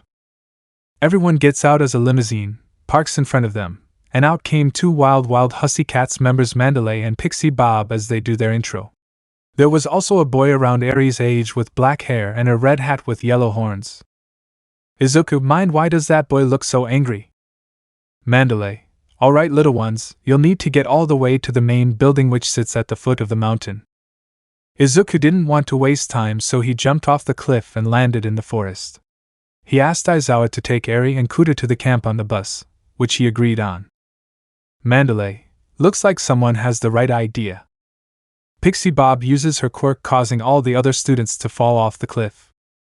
Izuku was ahead of everyone else. Following behind him was Katsuki, Ida, Achiko, Shoto, and Momo as they headed to the camp while helping each other fight off Pixie Bob's earth monsters. They arrive at the camp to find Aizawa, the WWPC, Eri, Kuta, the boy, the FMF, and all the requested heroes waiting for them. Mandalay, hey, you made it, great work back there. Ida, thank you. Izuku, hey Mandalay, I've been meaning to ask, but who's the kid? Mandalay, oh, this is my nephew, Kota Izumi. Izuku, mind the water hose duo's son, now I know why he was angry at my classmates. But why did he look calm when he saw me? Maybe I'll talk to him at dinner. The rest of the class arrived and they were all exhausted. Pixie Bob, about time you got here, the hot springs are over there if you need to relax. They all got their second wind and left to get changed. After they were done in the hot springs, they helped with the cooking. Izuku already finished making his meal, so he decided that it was a good time to talk to Kota. He follows Kota to a cave. Izuku, hey, you didn't take anything. Kota looked up to see Izuku, but he just looked down. Kota, no, I just didn't want to be around so many wannabe heroes. Izuku, I can understand why, but why didn't you act so cold towards me? Kota, I heard your speech at the sports festival, it made me rethink my view on heroes a lot. Izuku, yeah? They started to hang out, and Izuku saw that Kota felt flustered whenever Eri was around, which he didn't really mind. Eventually, Kota started to get along with all the other students. It was time for a rest of courage, but Izuku noticed something in the distance. Smoke coming from the forest. Izuku, sir, the villains are here. Aizawa, alright, the heroes and the FMF are helping the students who are still in the forest. Mandalay, wait, where are Kota, Eri, Papachi and Kuta? Izuku, I know where they are, I'll go get them. Yellow, come with me, something tells me I'll need you. Yellow, alright Izuku. Izuku and Yellow head off to Kota's hideout. They arrive to find Eri, Kuta, and Kota about to get attacked by Muscular. Yellow jumps in the way to block the attack, causing the villain to recoil. Chapter 19 Giant Robots and Final Battle. The heroes were having a meeting, and Izuku was with them discussing a plan on how to proceed with the rescue. Izuku was on a new throne he called the Armon Chair because it can summon two robot arms to help in both normal work and hero work.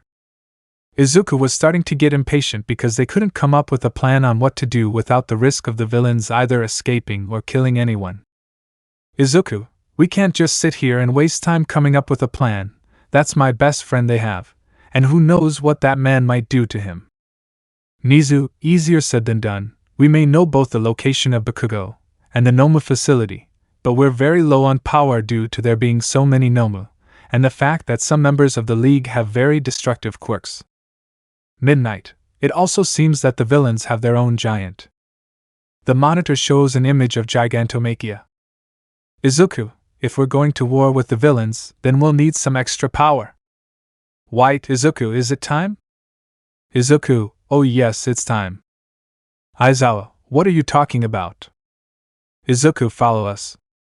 Izuku leads them to a warehouse he bought recently, and opens the doors revealing 4 robots. Izuku, my friends, allow me to introduce you to Izuku, Metal Gear. Izuku, Robo Dragon. Izuku, they are.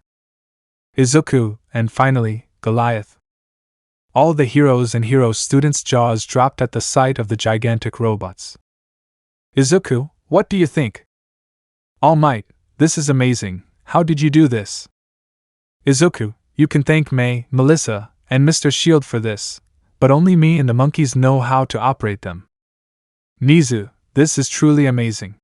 Young Midoriya, would you like to join the raid? Izuku, I would be honored. Blue, well, let's gear up and get ready to take them down. We now go to the night of the raid. The robots were stationed outside Kamino so the villains wouldn't try to relocate once word about the robots gets out. Aizawa, everyone ready? Izuku, all set. Hawks, you got your distraction ready? Hawks, I'm ready to put the plan into motion. Every other hero confirms that they're ready, and once Aizawa gives the signal, Hawks knocks on the door. All Might, Kamui, restrain them. Kamui Woods managed to restrain all the members of the League, leaving only the Pipitrons and the Mystery Man. Police, surrender. Mystery Man, alright, whatever you say. The man puts his hands behind his back only for Izuku to realize that he is pulling out his weapon. Just as he was about to put up his barrier, the man was electrocuted, falling onto the ground with Pipitron J standing behind him with a shock baton at full voltage. Mystery Man, W.Y. J, this is for all the people you've killed. The Mystery Man's pulse stops and he dies. The police surround the Neo-Pipitrons. Police, don't move. J, there's no need for that, we surrender. The Neo-Pipitrons put their hands up, showing that they are sincere. Before they could be taken away, the League began to vomit a black substance that caused them to vanish. Kamui Woods, what happened? Izuku, the tracking device says that they are at another location. Aizawa, All Might is already heading that way. Red, then he'll need help. Yellow, we'll need to get the robots there now. Izuku, we'd better hurry. Izuku, Red, Yellow, Blue, and Pink got into Goliath with a few people monkeys, Snake and Ocelot, and a few people monkeys ride in Metal Gear, and White got into his dragon robot which also carried Baku bot. They managed to reach All Might's location with Mirio beside him, facing off against AFO. Before they could assist them, they see Gigantomachia emerge from the ground as he begins to walk to their location. Izuku, we can't fight Machia off and help All Might at the same time. It would take at least all the robots just to take Machia down. Pink, Specter, go and help All Might. We'll take care of Machia. Izuku, are you sure? Red, you made us into heroes. We can handle this. Izuku, okay, good luck, my friends. Izuku smiles and uses his throne to exit Goliath. White, alright, let's make Izuku proud. FMF, Snake, and Ocelot right. White uses his dragon robot to create a wall of fire, and Bakubot's explosions seem to weaken Machia's durable skin. Snake and Ocelot use Metal Gear to launch a barrage of missiles that managed to do a lot of damage. Once Machia was down, Goliath wins its arm and delivers a powerful punch that was able to knock Gigantomachia out. We now go to Izuku as he arrives at the battle between All Might, Mirio, and AFO. AFO, so All Might, you finally found a successor, just like I have, but I can't let you arrest him. AFO launches his red tendrils at Kurogyri only for them to be blocked by a force field, revealing Izuku to be the source. Izuku, sorry AFO, but they won't be going anywhere. AFO, so you're the boy that they talked about. I must say you've caused me a lot of trouble for a kid. Izuku, well, I hope I met your expectations because I'm not going to let someone like you win. Young Midoriya, mind helping us out? Izuku, of course, my throne can maintain the force field around both itself and the villains, so I might as well help you both. Izuku jumps off as a force field forms around his throne. Mirio, let's do this. Mirio and All Might start to engage AFO, managing to get an upper hand until he creates a shock wave that sends them back. Izuku then enters the fight using his force fields to contain the smaller shockwaves AFO created and blocking his strong attacks. Izuku was able to send AFO away by creating a large energy sphere, but it wasn't enough to stop the ancient villain. Izuku backs off to allow Almight and Mirio to continue their bout with AFO. He takes out a remote thinking back to this morning. Flashback to a few minutes after the meeting. Nizu, now remember Midoriya. The only reason I'm agreeing to this is that it isn't a death ray and that it should only be used as a last resort if you're fighting a villain that's too powerful for you or any other hero to handle. Am I understood? Izuku, yes sir. End of flashback. Izuku activates the device and he begins to target AFO. Izuku, locking on target, and fire. The laser fires at the satellite, and it bounces off the reflector and hits AFO on the mark. AFO Aawa. AFO passes out from the pain, and then All Might and Izuku raise their fists in the air proclaiming that they are still here for everyone. Chapter 20 Epilogue. It's been 2.25 years since AFO's defeat.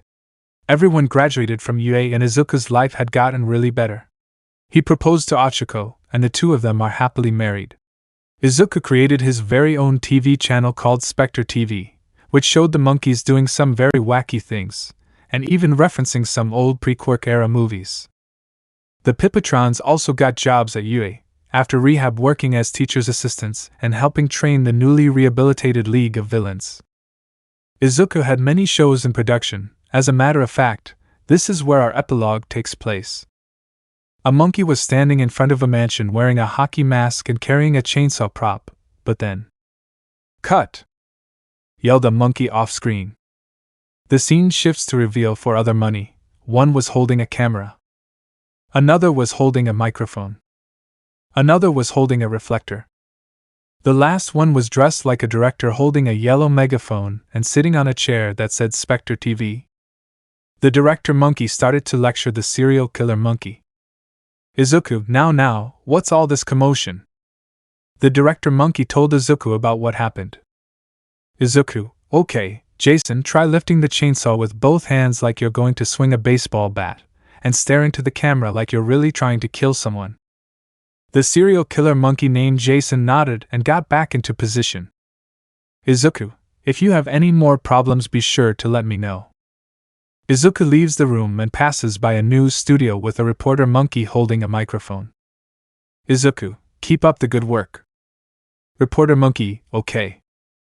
Izuku walks up to Ochako and Eri who are standing by a window as they watch the sunrise from the view of Izuku's newly built space station, Sara 003.